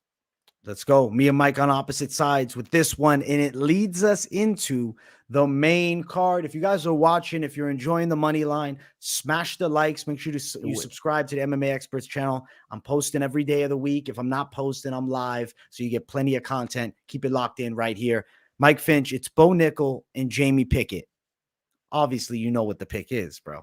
It's Jamie Pickett, first round high kick knockout. No, we're going Bo Nickal. Come on, he should run over Jamie Pickett. If you look at Bo Nickal versus Donovan Beard, Donovan Beard's like a Jamie Pickett light, and we saw how Bo Nickal manhandled him. I think that you're going to see Bo Nickal manhandle Jamie Pickett too. Bo Nickal looks good. I know, I've heard some fighters say, oh, he's still a little green and whatnot. He's developing beautifully. He's a freak athlete. He is a monster wrestler, monstrous wrestler. And I think he could take Jamie Pickett down at will, and I think he strangles him. But don't be surprised if he hurts him with a punch too. Daniel Baker, Mike and AJ, you guys should open an MMA gym. I actually coach at an MMA gym, UFC gym, Huntington Beach. Come see your boy. Listen, Bo Nickal is the best wrestler in the division right now next to Khamzat Chimaev. I think Bo Nickal is going to be a huge problem for Pickett, but don't underestimate the lack of experience that Bo Nickal has, man. He's pretty smart though. Like I'm even thinking of before his MMA career, he grappled Gordon Ryan, and Gordon Ryan would do goofy shit like turn his butt towards him and walk. And what did Bo Nickal do? Bo Nickal clasped his hands, he suplexed Gordon Ryan on his head, and then let him go. It shows me that the little intelligent things like that, like engage and then disengage, he knows how to play a game. Bo Nickal knows how to think when he's in there. It's things you look for like that when you're trying to break into sort of more competitive fist fights, more competitive UFC fights. I think he's smart. I think he's going to do fine, because the number one problem here is that Jamie Pickett is experienced. Jamie Pickett has been in there and lost to the better fighters, but nonetheless is that UFC level, albeit lower level. And Bo Nickal is this incredible prospect, but what happens when he can't finish a shot? What happens when he gets kneed in the face? What happens when he goes through some adversity? I'll guess he weathers any storm that gets put his way. I'll guess he's able to take down Jamie Pickett, and he'll probably submit him, dude. Let's go Bo Nickal submission. That's the way to go, Mike. Submission. That's what I'm on. I like Bo Nickal to get a sub. I see him by any sub that he wants on the floor with Jamie Pickett. I really don't see this as a close fight. I think Bo Nickal's the real deal as far as prospect goes, especially for this matchup. Nickal to win by submission is minus 205. He's a minus 1,400 favorite. Jamie Pickett upwards of plus 1,100. This is a crazy wide line. This doesn't even look like a UFC fight type of line. J-Bit, Mike Finch was spot on with Tatiana not going the distance, and Malo sub parlay. Thank you. First off, appreciate that, Malot. Appreciate that. And I want to give you guys this to tie it into this fight. I predicted that because I was hanging out with Patchy Mix and Tatiana at the hotel, and I realized, oh my God, these two live together. They train together every day. Patchy Mix is hitting those guillotines all day, every day. He posted on his story. He's hitting them in the Bellator cage. His guillotines are so nasty. For sure, it's rubbing off on Tatiana. What does she do? She finishes with a guillotine. Okay, here's some inside info on this fight. I talked to Bo Nickal's training partner, Johnny Eblin, and Johnny Eblin was telling me, yeah, he's good, but he's still green. Okay. Sorry if you didn't want me to say that on the air, Johnny. That was kind of a private conversation. But he's telling me he's still green, man. So when Johnny Eblin tells me he's still green, I believe him. And I think that some of you guys who are super hyped on him might be pushing him a little too quickly. Is this a matchup where he's going to get exposed or something? No. But my expectations are a little lower with the guy who has as many MMA fights as you can count on one hand. Fair. Mike Finch, not as hype on Nickal, but you see him winning, right? We're going Bo Nickal by sub for sure. Yeah, this is not the guy to beat him, but make no mistake, AJ, is the toughest fight he's ever had in his life. True. I think he's going to shine, man. I really do. I don't know. He's a fucking specimen of a wrestler. I think he's going to handle Pickett. I don't know. Jamie Pickett, Dennis Tulilin lost is concerned. He got pushed and beaten up. Lost to Kyle Dawkins. So it's like, all right, let's go. We're going Bo. The Bo show continues with this one. Mike Finch and I both on it. Minus 205 for Bo Nickal. He's on the main card, which is crazy to think for a UFC debut here when you got Brunson and Plessis fighting for a spot in like the top end of the middleweight division. But hey, the Bo show. He gets privilege. Let's keep running. Next fight on this main card. Mateusz Gamrot, Jalen Turner. Short notice, Mateusz Gamrot. This fight right here, it sucked to pick. But I picked Mateusz Gamrot to win, man. I think he's going to land takedowns and be able to get a unanimous decision even on short notice. The Frivola fight's a concern when it comes to Jamie Turner. Seeing Frivola be able to get him down a few times there, I'm like, okay, Gamrot's wrestling is top tier. He can chain wrestle all night, and I think that's what he's going to do. Make no mistake, I think Jalen Turner is a tremendous prospect. I wish this wasn't the fight for him. We're going Gamrot.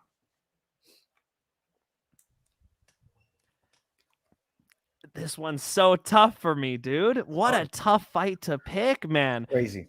Jalen Turner is good. Jalen Turner is explosive. Jalen Turner is dangerous. I could just see every time. So I'm at the gym today. I'm working out. This is the one I've been thinking of all day. I'm like, all right, Gamrot's a better wrestler. We've seen Turner get out wrestled back in 2019. And then I'm done working out and I'm talking to this police officer and he's like, oh yeah, my friend Jalen Turner. I'm like, what? I'm like, Tarantula? He's like, yeah. He's like, oh, he's been working his wrestling like crazy. He was telling me that he's going to showcase his grappling and whatnot in this fight. And man, if that's true, that would be insane, right? This would be the fight to do it because Gamrot, I was so high on him before that Beneil Dariush fight, and Beneil Dariush showed a couple of problems with Gamrot's style. Gamrot over wrestles. Like once he has a takedown, he doesn't elect to just go for control. He continually transitions, which allows good guys back into the fight, allows them to start fighting the hands or rolling as Beneil did. I mean, Beneil's jiu-jitsu is much better than Jalen Turner's. Let's just put it out there.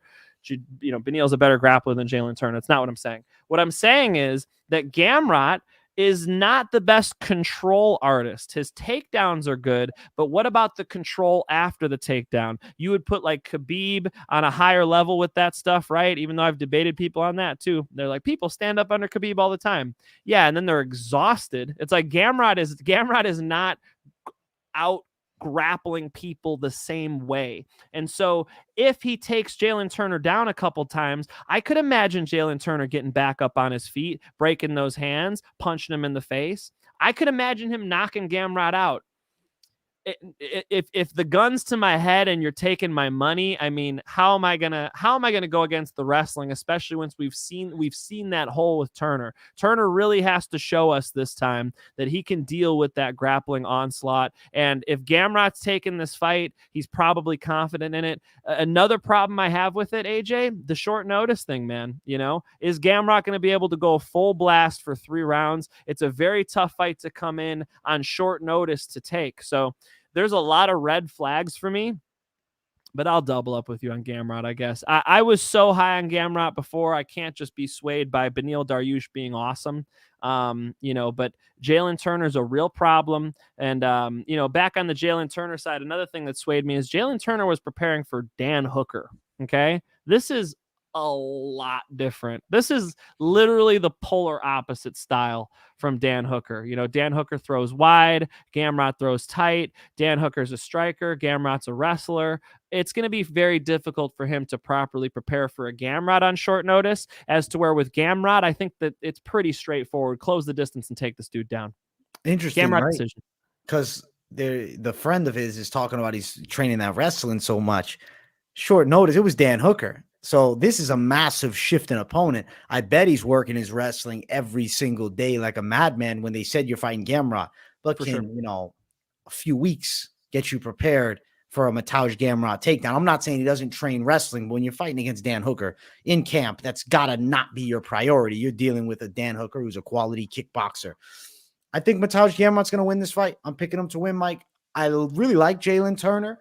It's just an unfortunate matchup. I feel like this is not a guy you were preparing for. They shift it. It's hard to prepare for Gamrot on short notice, man. That's crazy. I know Gamrot's also on short notice too, but stylistically, I think it's just a hard fight.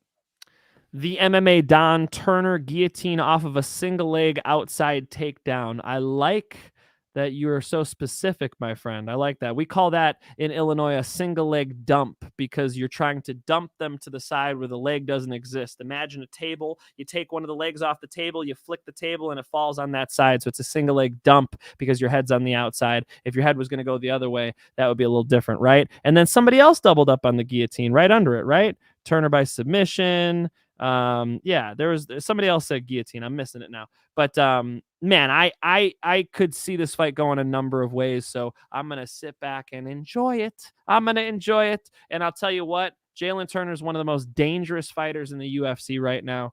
Gamrot better have a nice mouthpiece and be ready to wrestle.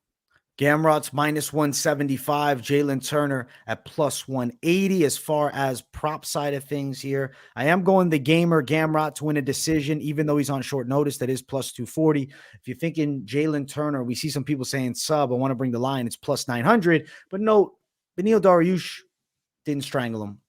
And Beneil Dariush is fucking top tier on the floor. I like that take, AJ. Tell him, AJ, Yeah. because Beneil Dariush is nasty with the as fuck. jiu-jitsu. So yes, 100%. I'm going Gamer. I'm going Gamrot. Let's keep running up the card. Mike Finch and I agreeing on that one. Next fight, it brings us to Jeff Neal and Shavkat Rakhmonov. This is a beautiful fight. Jeff Neal, when you go and you start looking into him, people, I think if you just look at Tapology, oh, it's a loss to Neil Magny. Blah, blah, blah. He's got a fucking sick win over Bilal Muhammad, which is aged beautifully. He just murdered Vicente Luque. Jeff Neal is a very dangerous fighter. On the feet, he's extremely explosive, and he fights southpaw. Shavkat Rakhmonov on the other side, a bit of a sniper striker, but where I like him here is not standing. It's on the floor because Jeff Neal has the nasty high kick he killed Mike Perry with. I didn't forget about that. Come on. Jeff Neal's dangerous striking. Shavkat Rakhmonov is going to be better with grappling. You look at a game plan that involves clinch pressure and I think trips. Shavkat Rakhmonov is on his way to his first win by decision. I'm picking Shavkat on the cards. Jeff Neal is not easy to finish. I don't see Shavkat probably is the guy to do it. If he was to win by finish, I'll say it's submission. I don't think he knocks Neal out, but it's not easy to submit a Jeff Neal. I know he's a compact guy too. Do you think Shavkat can finish him, Mike? Yes. Fucking so impressed by Shavkat Rakhmonov. Hell yeah. You're right though, is that people sleep on Neal. Like, my friend Kevin has given him out as a pick a couple times and hit with it. Like, Neal is good on the feet. He can knock people out. He's going to be tough to deal with. Shavkat, as soon as he gets a hold of him, I think will start dominating him. And I wanted to look at Shavkat's finishing record here. So let me find his ass and pull him up. Here we go. Shavkat Rakhmonov, 16-0, pretty nice, right? Yeah, guillotines, spinning hook kick to ground strikes, rear naked strangle, guillotines. He's submitting people. You say you don't like the knockout. I know what you mean on the feet though, but I could imagine ground and pound. I could imagine him trying to get Neal out of there with some ground and pound. Yeah, I'm for sure going Shavkat as well. So if you guys are betting on it, I would money line it. Shavkat is the truth, and he's got more weapons than Neal. Neal's going to have the high kicks. You're right. Neal's going to be dangerous at distance, but so will Shavkat. Shavkat strikes great from distance, and then when he closes the distance, he could really overwhelm you. He's the guy who hunts for the finish. So can he? Yes. The dude keeps all of his weapons sharp, and he kills people. He gets them out of there. So, yes, I could imagine him getting Neal out of there in the first round. I think it's on the mat, and if it's a knockout, it's because he has one wrist trapped and he's throwing hooks with the other one. We're going Rakhmonov. It seems like method of victory. Your thing is TKO, ground and pound?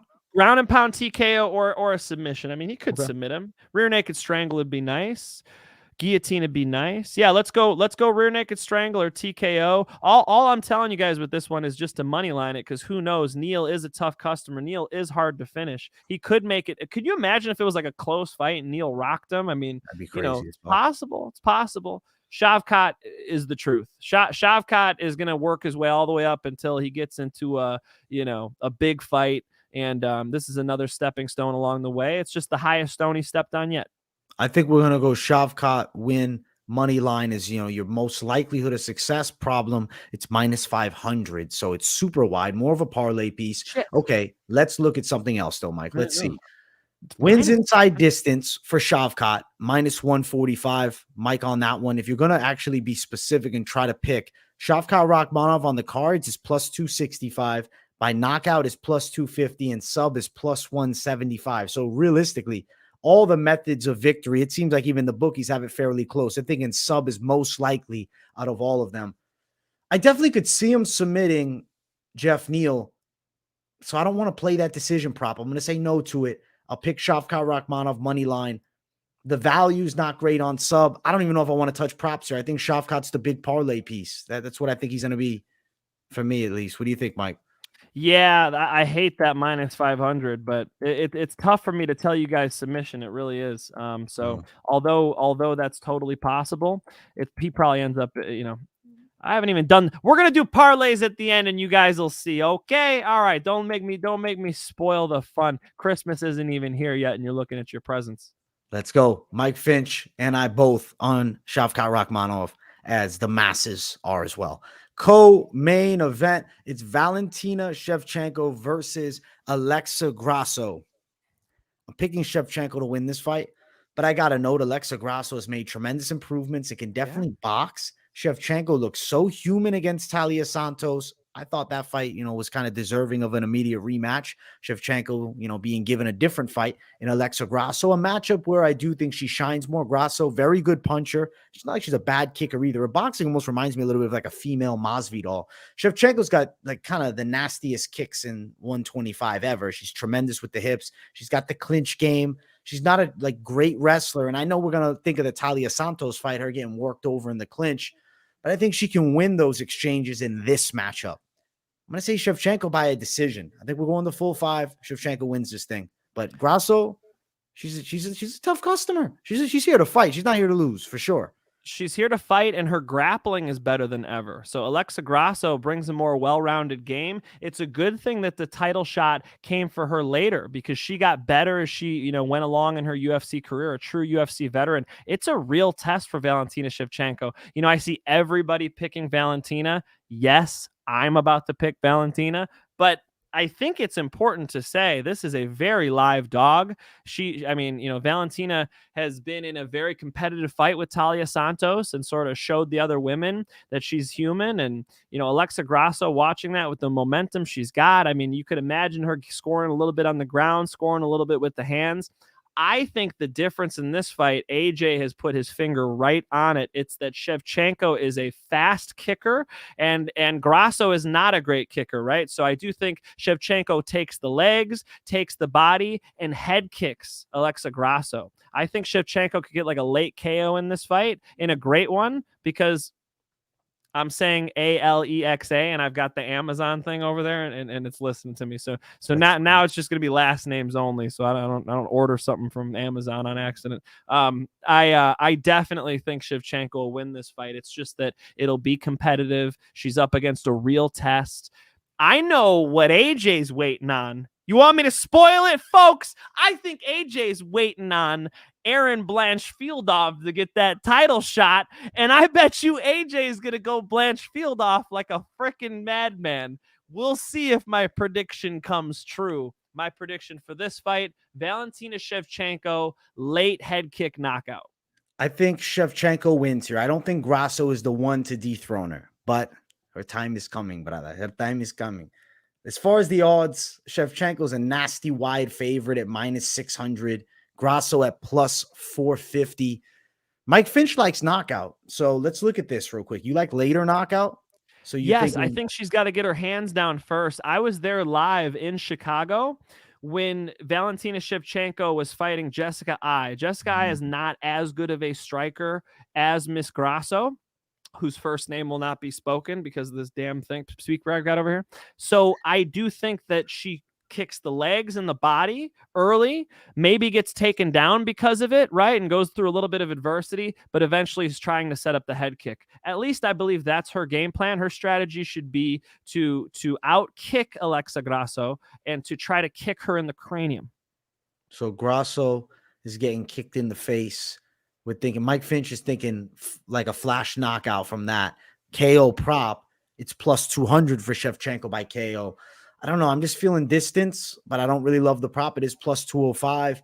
I think they're definitely going over a round and a half, which you can find at -210. I think that's a great play. Yes, actually, -210 for over a round and a half. Yes, I like that play a lot. I'm writing that one down, bro. Yeah, that's a really good play. I see these two at least getting into the middle of the third round. I like it though. We're riding with the side of Shevchenko over Grasso. I won't even say her name for Mike Finch's sake over here. Did you hear the thing just go off? I saw your reaction. I didn't hear it though. I couldn't hear it from here. Unplug that damn thing.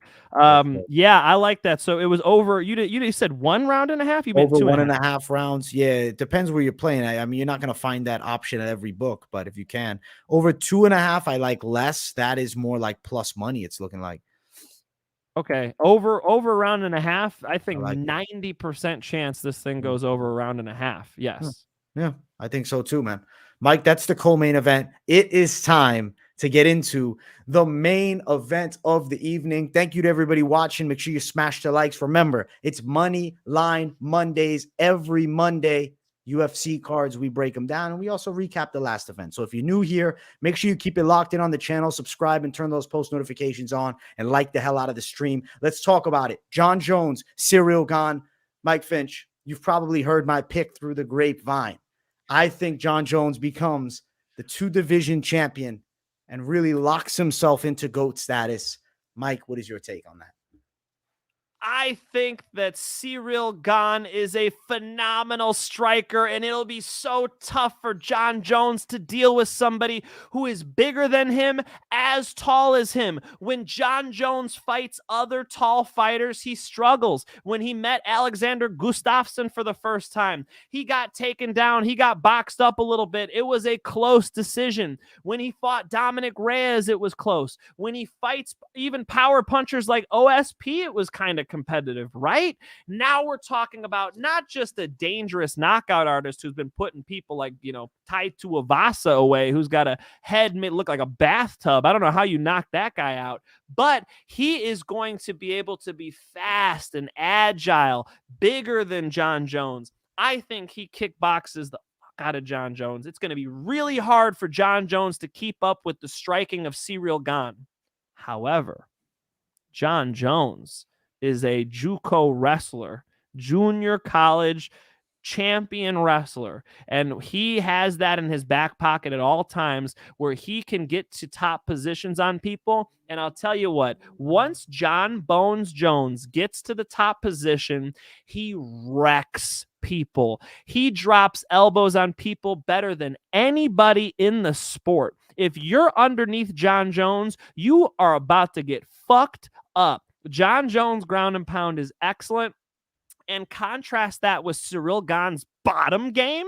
Did you guys see him grapple with Francis Ngannou? That looked like two white belts who are flopping around on the mat because they just started jiu-jitsu a couple weeks ago.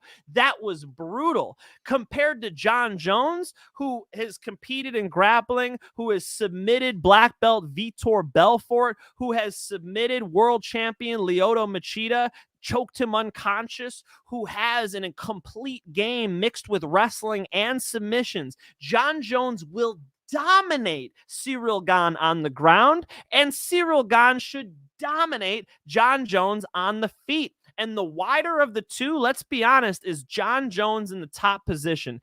If you believe that Jon Jones gets on top of Ciryl Gane, slam him all day. He is going to fuck him up from that position. This is my take. I don't think he's doing it. I think Jon Jones is going to be rusty. I think Jon Jones is going to be slow. People are like, oh, he's been training with heavyweights. Heavyweights who've been losing? What do you mean? Who is he training with? Is he training with anybody that looks anything like a clean, athletic, fast striker who can kick fast with front kicks, who can move side to side, who has a bounce to him like a Ciryl Gane? No, I think that Jon's going to get eaten alive on the feet. And now I got to go to war with AJ. I wrote down his quote. AJ says people will be surprised with Jon Jones striking. Okay. Put me at the top of that list. If Jon Jones is able to do anything on the feet with Ciryl Gane, yes, I will be surprised. AJ, I think you'll be surprised. I think he's getting knocked out. Holy shit. You think Jon Jones is going out? Mike, that's third round. I get the pick. I understand the side. What we've seen from Jon Jones lately hasn't been the greatest of performances. But I'm going to also put that as a factor of lack of motivation, lack of matchups that really got him excited, lack of training properly and intensely. I feel like when you look at Jon Jones, you have to remember this guy won the belt at 23. That's something no one has ever done before. If someone out there can turn it all around and become a two-weight champion this many years later against a guy with an obvious hole in his game, Jon Jones is the one to exploit that. We look at the fight against Reyes. I know Jon Jones struggled to take the guy down, barely took him down, was having a really hard time getting to the legs. When he did, he couldn't pick Reyes up. Something I'm going to say is these heavyweights, they're not going to have the same hips as Reyes did that night. Also note, Jon Jones is big, heavy, no weight cut. This is a full Jon Jones. He's pressing big weight. He's lifting like a power lifter. And I think that's actually going to help his Greco-Roman wrestling. He goes back to his roots and he's going to win this fight with takedowns, man. I think there's a chance Jon Jones unanimous decision. It's a fight. as you're watching the fights of both of them, I'm looking at John Jones fight. I'm looking at Tai Tuivasa versus Gane fight. I'm looking at all the matches. I'm like, damn, these are two of the best heavyweights we've ever seen with unique skill sets. Ciryl Gane, honestly, I think is the most talented heavyweight striker, period, technical wise. Maybe doesn't have the craziest power ever, but he'll find his shots and knock you out. John Jones is going to take him down, but Ciryl Gane will find ways to survive. It's not going to be an easy bout. I see it as a competitive fight where rounds are won by both. I'm going to say John Jones on the cards, man. John Jones over 5 rounds. Yeah. He's coming back from such a layoff, AJ. I don't know that putting on all that muscle and having to move around the big man Ciryl Gane is going to be good for that cardio, man. He was taxed, moving around Gustafsson. It's like, this is a big heavyweight he's got to move around now. So I think he will tire a little bit in this fight as well and slow down. Let's go to war for the people. Let's go to war for the people. AJ, defend the quote. People will be surprised with John Jones striking. What will surprise us about John Jones striking? That he hits Ciryl Gane with some jabs. He might touch him with a hook in close. He'll drop an oblique kick and have Gane actually defending strike attacks. So I think people will be surprised at John Jones stand-up. I think the more he plays with Ciryl Gane on the feet, the more risk he takes of getting smacked the fuck up, dude. I think John should try and sort of shut the fight down on the outside, which AJ, let's admit, he's actually good at doing that. He's really good at kind of making sure not a lot happens at distance. He likes to reach his hands out towards the eyes. I just saw Quentin Rampage Jackson yesterday at UFC Gym Huntington Beach lifting weights, and Rampage said himself, he's like, when I was trying to close the distance on John Jones, I would have to like squint my eyes because John Jones putting that hand out there in my face, and I feel like I'm gonna get poked in the eye. John Jones has that oblique kick to the knee. Ciryl Gane does as well. John Jones has a little front kick up the middle. Ciryl Gane's is even better. So the more John Jones engages in real striking with Ciryl, I think the higher the risk is that he gets put out. And Ciryl Gane can take his time in this fight. They're in the big cage. It's a very good thing for Ciryl. He's going to be able to move left and right. They're such big, tall guys that it's going to be so important to be in that big cage to avoid the grappling of John Jones. I see this fight being on the feet, Ciryl Gane breaking the clinch. How about this? This will be fun. Ciryl Gane said he doesn't train in between camps. Lie or not? I think lie. That has to be a lie. Come on. If that is true, like, you got to, drop even more confidence on Gane's wrestling defense, because if he's not training much since the fight against Ngannou, and then you throw him Tai Tuivasa, who's only fucking stand-up, John Jones is going to take him down, Mike. You're going to say, wow. And John on top is going to be heavy. I don't think it's impossible that he doesn't get a finish from the top. But for whatever reason, my respect for Gane's skill set overall is why I'm leaning that decision. I see it as a fight. Overall. Like, on the feet. Oh, he's good, man. Off his back. Off his back? He's not optimal off his back, but I don't think he's like easy to just sit on and ground and pound. I don't. Not optimal. That was awful. Oh my God. I think he's going to get fucked up underneath John Jones. It's funny that you're picking John, but I have less faith in the grappling on his back of Ciryl Gane, dude. That looked bad, bro. When was it Francis or him who went for the leg lock? You remember that was him looking for a leg lock. Yeah. It was awful. He hit one before. Awful, that's why he shot for it, man. Dude, just even fight IQ wise, big red flag. It's really important actually for this pick that I got to see him fight Tai Tuivasa. He got to kind of shake those cobwebs back off, kind of be like, oh yeah, this is who I am. It's not that guy who gassed out, rolling around with Francis. He got back to his winning ways and got back to his just deep stance, picking people apart, doing his thing. I think he'll be firing on all cylinders, dude. One more thing.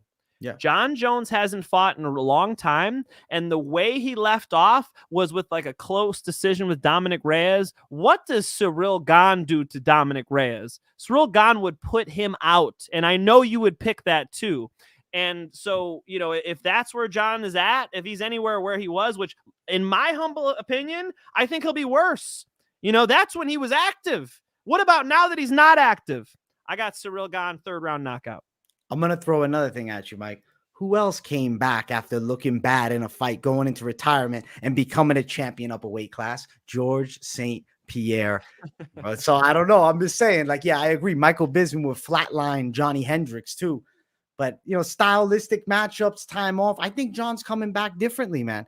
I feel like Ciryl Gane versus Tai Tuivasa. What can I get out of that? He's a fucking tremendous striker. I already knew that. He's durable too. We know for a fact you hit him clean, he can find ways back up. He's not a guy who quits. He's got a ton of heart. So I learned that about him. But as far as a matchup with Jon Jones, nothing has told me that he's going to look any better if he goes to the floor. So I guess to your point, maybe Jon Jones does TKO him if they go on the ground. Maybe I'm giving too much credit to Gane's survival. I'm picking Jon Jones, man. Money line, though. Money line.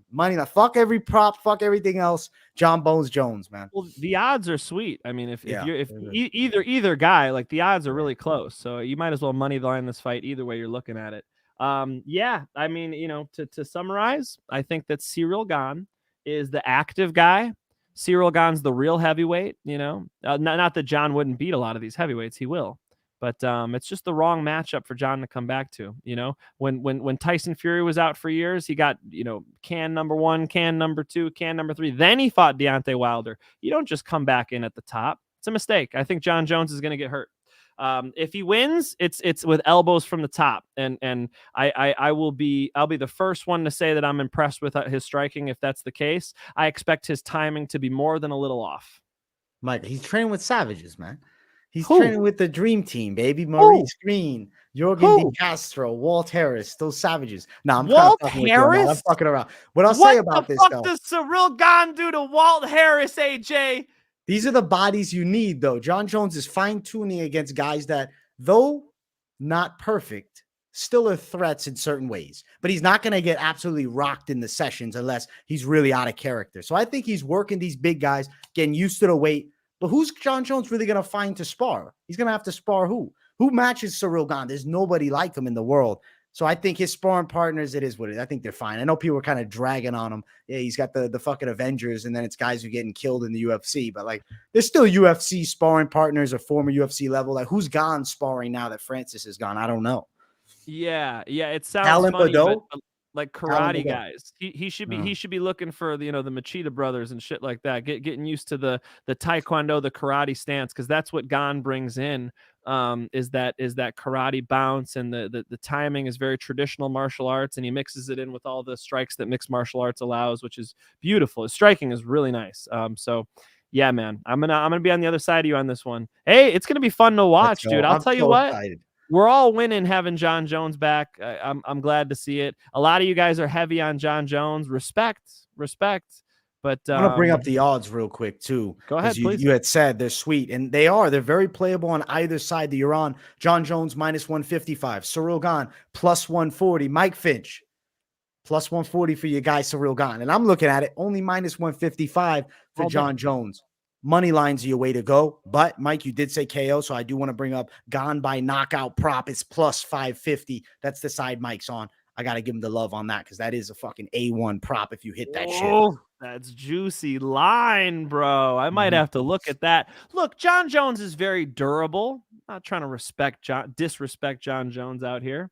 But, you know, when you come back off of it's at least 2 years, right? 2-year layoff? I believe 3, my friend. 3-year layoff. Yeah, that's no joke, bro. You don't come back against Ciryl Gane. This is not how you do it. You know why he's coming back against Ciryl Gane? Because Francis Ngannou dipped, and because the UFC needed a fight like this. They needed to make a fight like this, and it could be at Jon Jones' expense, man. Jon Jones would be better off, you know, coming back against Porky Porter, and then he already killed him. He already killed him in his early fight.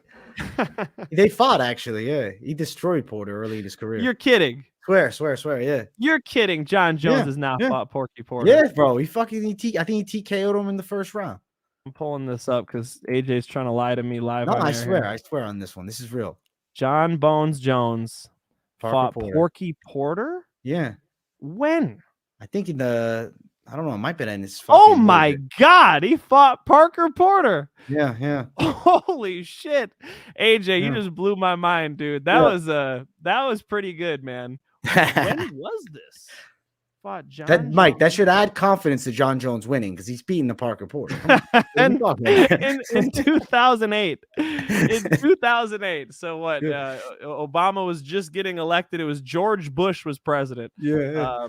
Wow. Just wow. That was a great blast from the past. Thank you for that, AJ. Let's go. Yes, Mike, I we like gotta get the Cyril lock. Gane. Just money line it, you crazy bastards. Mike, you know what time it is? I'm on John Jones. Mike is on Cyril Gane, but it's lock of the night time.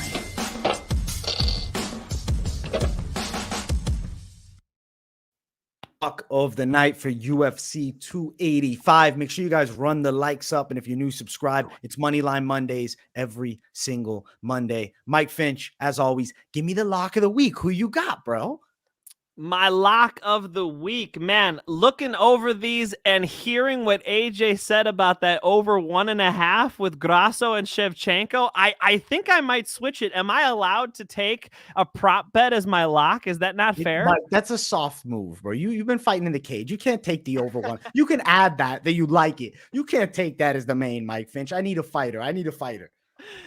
I'm taking Cyril Gane. I think Cyril Gane at plus money against old man Rusty John Jones is mispriced. Cyril Gane should be the favorite. Cyril Gane's the one out here fighting real heavyweights. Cyril Gane just needs to defend takedowns, and he wins this fight in dominant fashion. Give me Cyril Gane for my lock. Mike Finch, head-to-head this week. John Jones, lock of the night for UFC 285. He becomes the true greatest of all time, two-weight champion. Me and Mike got locks on the opposite side. This is a rare sight. Does this ever happen? I don't think so. Head-to-head with locks, bro? I don't think so. That's crazy. I heard you say winner gets what, loser gets what? Shoey, bro. Oh, don't make me do this. Mike, I'll put it on the line. Shoey on the line. I'm in. Guys, people know that I said Shoey on the line. Mike, yes or no? What do you think? I'll take a shot. Okay, I'll take a shot for the people. Is that entertaining enough? It has to be my fucking gym shoe. How much do you think bastards need to be entertained? You want me to eat cotton in front of you? See, look at my confidence on John Jones. He can take a shot. I'm taking a shoey. If I go down, Mike. If I go down, I'll rip the shoey.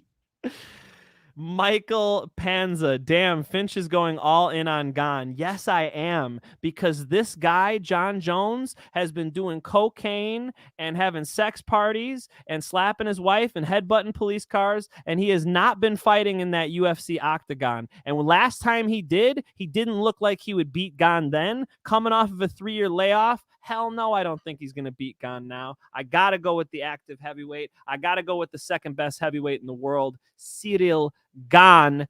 And I will drink something, but don't worry, it'll be AJ doing the shoey because Gane's going to take it. No, never. Mike Finch, listen, he'll be taking a like shot. That shows you the confidence on John Jones. Is it edge higher, Mike Finch?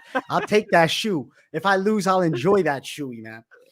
Oh, man. You're going to do me like that? What do I got to do? Here, I got Argo psilocybin mushrooms. I'll trip out on some mushrooms for the show. Okay. Fucking virtual handshake, Mike. Let's do it. That'll be fucking hilarious. Mike Finch potentially on shrooms, me ripping a shoe. What else could you guys ask for? The Moneyline is the best fucking pick show on the planet. You know what I'm saying? We bring craziness to this shit.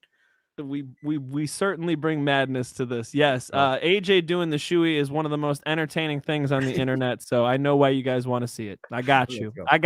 Opposite locks, bro. Interesting. I love it though, Mike. I kind of got to come on the show now on Saturday. You need to at least tune in. I said to you, let's go. Come through. All right, I'm doing it. I'll be on the show on Saturday. I'll see you guys Saturday. Let's go. You don't need to stay the whole card. Whenever you tune in and out, if you want to come, if you don't want to be in for the main, right after you call in, we get the live reaction, and maybe you're talking smack to me, or maybe I'm laughing at you. That's cool with me too. I know you don't love being the whole time. Don't feel bad if you come right after. But I need you coming in for that live recap. I'm coming in. I'll be there Saturday live stream on MMA Experts. My ass will be there. Let's go. Mike Finch, my guy. All right, bro. You know what time it is now?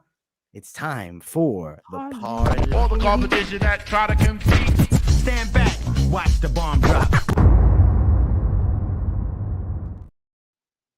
Parlay time. Let's make some money on these UFC fights. Mike Finch, give us the parlay. What do you got, man? What are you thinking for parlays this week? And I'll read you the odds for him if you don't got them. Come on, Ian Gary is going to get this dub. It's a little wide. I know some of you are going to go crazy and think knockout, but Ian Gary on a money line is just like close to sure money. You know, you got to like sure money. We like free money. You know, everybody does. They're mailing out the Biden checks or whatever. You know, you could get your own, get a little slice here because Ian Gary is going to smack up Song for sure. There's never a sure thing when it comes to fist fights. Don't quote me here and bill me, okay? But I'm saying a 99% chance Ian Gary gets this W. So, you know, the odds aren't that wide considering. Okay, so we got Ian Gary. Shavkat is going to beat Geoff Neal. I know Neal's good. I know Neal's tough. I know some of you are saying people are underrating him. I see what you're saying, but Shavkat is going to be fine on the feet, and he's the one who's more well-rounded. Give me Ian Gary and Shavkat for what I think is a layup of a parlay. Minus 240 for that one. Mike, I agree. This is the parlay of the week to succeed. I'm going to tell you guys, I'd be shocked if this doesn't come through. As much as I don't want to do this, I'm thinking about throwing fucking the straight money line fucking at that thing. I'll throw the full 250 at it and let's get me $100. The likeliness is very high. It's a great one to balance out my ballsy Cyril Gane pick with the lock, right? So yes, I definitely think that one hits swish, not even off the backboard. Mike Finch calls a swish.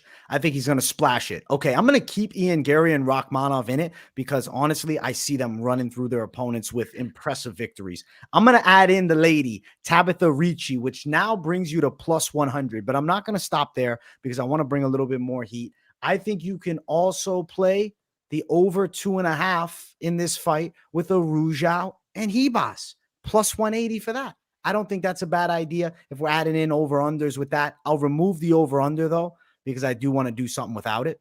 And I think you also add in the likes. I'd like Dricus du Plessis. I know Mike Finch is not on him, but plus 200 for Gary, Rakhmonov, Ricci, du Plessis. Just straight fighters. Those can come through. But I also like that over 2.5 a ton with the Radzhabov fight. And you know what? You were against him, but Marc-Andre Barrialt decision I like, you know, and then that over 1.5 for Grasso and Valentina seem mispriced to me, you know, so those look interesting to me. Yeah, I saw here Dirty Reg minus 240 on a parlay. No thanks. Yeah, it's two fights, but you have to consider the likelihood here. I mean, what's the likelihood Song beats Ian Gary? What's the likelihood Neal beats Shavkat? It's they're you know, they're close to sure things as you get when we're talking about betting on fist fights, my friend. Agree, dude. Like I see exactly what you're saying. I don't see those two losing. I'd be shocked if this thing doesn't hit. I would consider. I know it's a crazy play, but I think it's playable. I think, you know, a lot of people want just value on parlays, but there's certain times, and there's times like this where things are near guarantees. Yeah, I know there's no guarantees in fighting, but goddamn, if that doesn't happen, I'll be fucking shaking up with confidence heading into that Jones fight. I'll be like, oh shit, what the fuck is going on tonight? You'll need that Jones dub, huh? You'll need it at that point. Yeah. Yes, I think it'll hit. I like that. I like that parlay. The reason why I would give you a minus 240 parlay is because the likelihood of it hitting is extremely high. Let's go, Mike. I like the picks, even though we disagree on some. You bring the heat. I love that you got me and you going back and forth, bringing up different quotes and points. My favorite part of this thing. You know, honestly, I love agreeing with you, but disagreeing is a fun time too because we get to, you know, defend the picks and see the people react in the chat. People, I hope you enjoyed. We've been live damn near almost 2 hours. If you're watching, you've enjoyed, make sure to smash the like button. Helps us out a lot. Obviously, Mike Finch also has his own channel. Go subscribe there. Link in the description. Subscribe to this. If you're on replay, we don't forget about you either. Shout out to the replay gang. And I challenge you in the comments, throw out your lock of the week and let us know what you think of ours. Mike, it's been a pleasure, my friend. Absolute pleasure. Always good to see my man AJ. Guess what I'm doing tomorrow? I'm going to go roll with Neiman Gracie. It's going to be freaking awesome. Looking forward to it. Neiman Gracie, shout out. Thank you for the invite. Maybe I'll get a little bit on video. I don't know. We'll see. Mike Finch MMA on Instagram, and I'll put it up on my YouTube if I get any content for you folks. Thank you guys for tuning in. Bet responsibly. Keep it here for Monday Moneyline. But I'll reiterate, I'll see you guys on Saturday for the live stream. Mike Finch, my guy. Next stream, I will be live tomorrow doing a Q&A. Come join me, chat it up. We'll be for like, a good hour and a half, 2 hours on that. You know my schedule. Wednesday is this week's Best MMA Bets. Thursday, I got the late night live where I'm going to be breaking down the card live and doing the polls for the people to give me their picks. And then Friday, weigh-in recap show. Saturday, fight day live stream. And then Sunday, I do it all over again for the next week's card. So tune in. Don't miss it. Every day, content dropping. This is high fucking quality, high content, high quality, high quantity, baby. Let's go, Mike Finch, my guy. Let's go. Thank you guys for tuning in. We love you. Peace. Peace, everybody.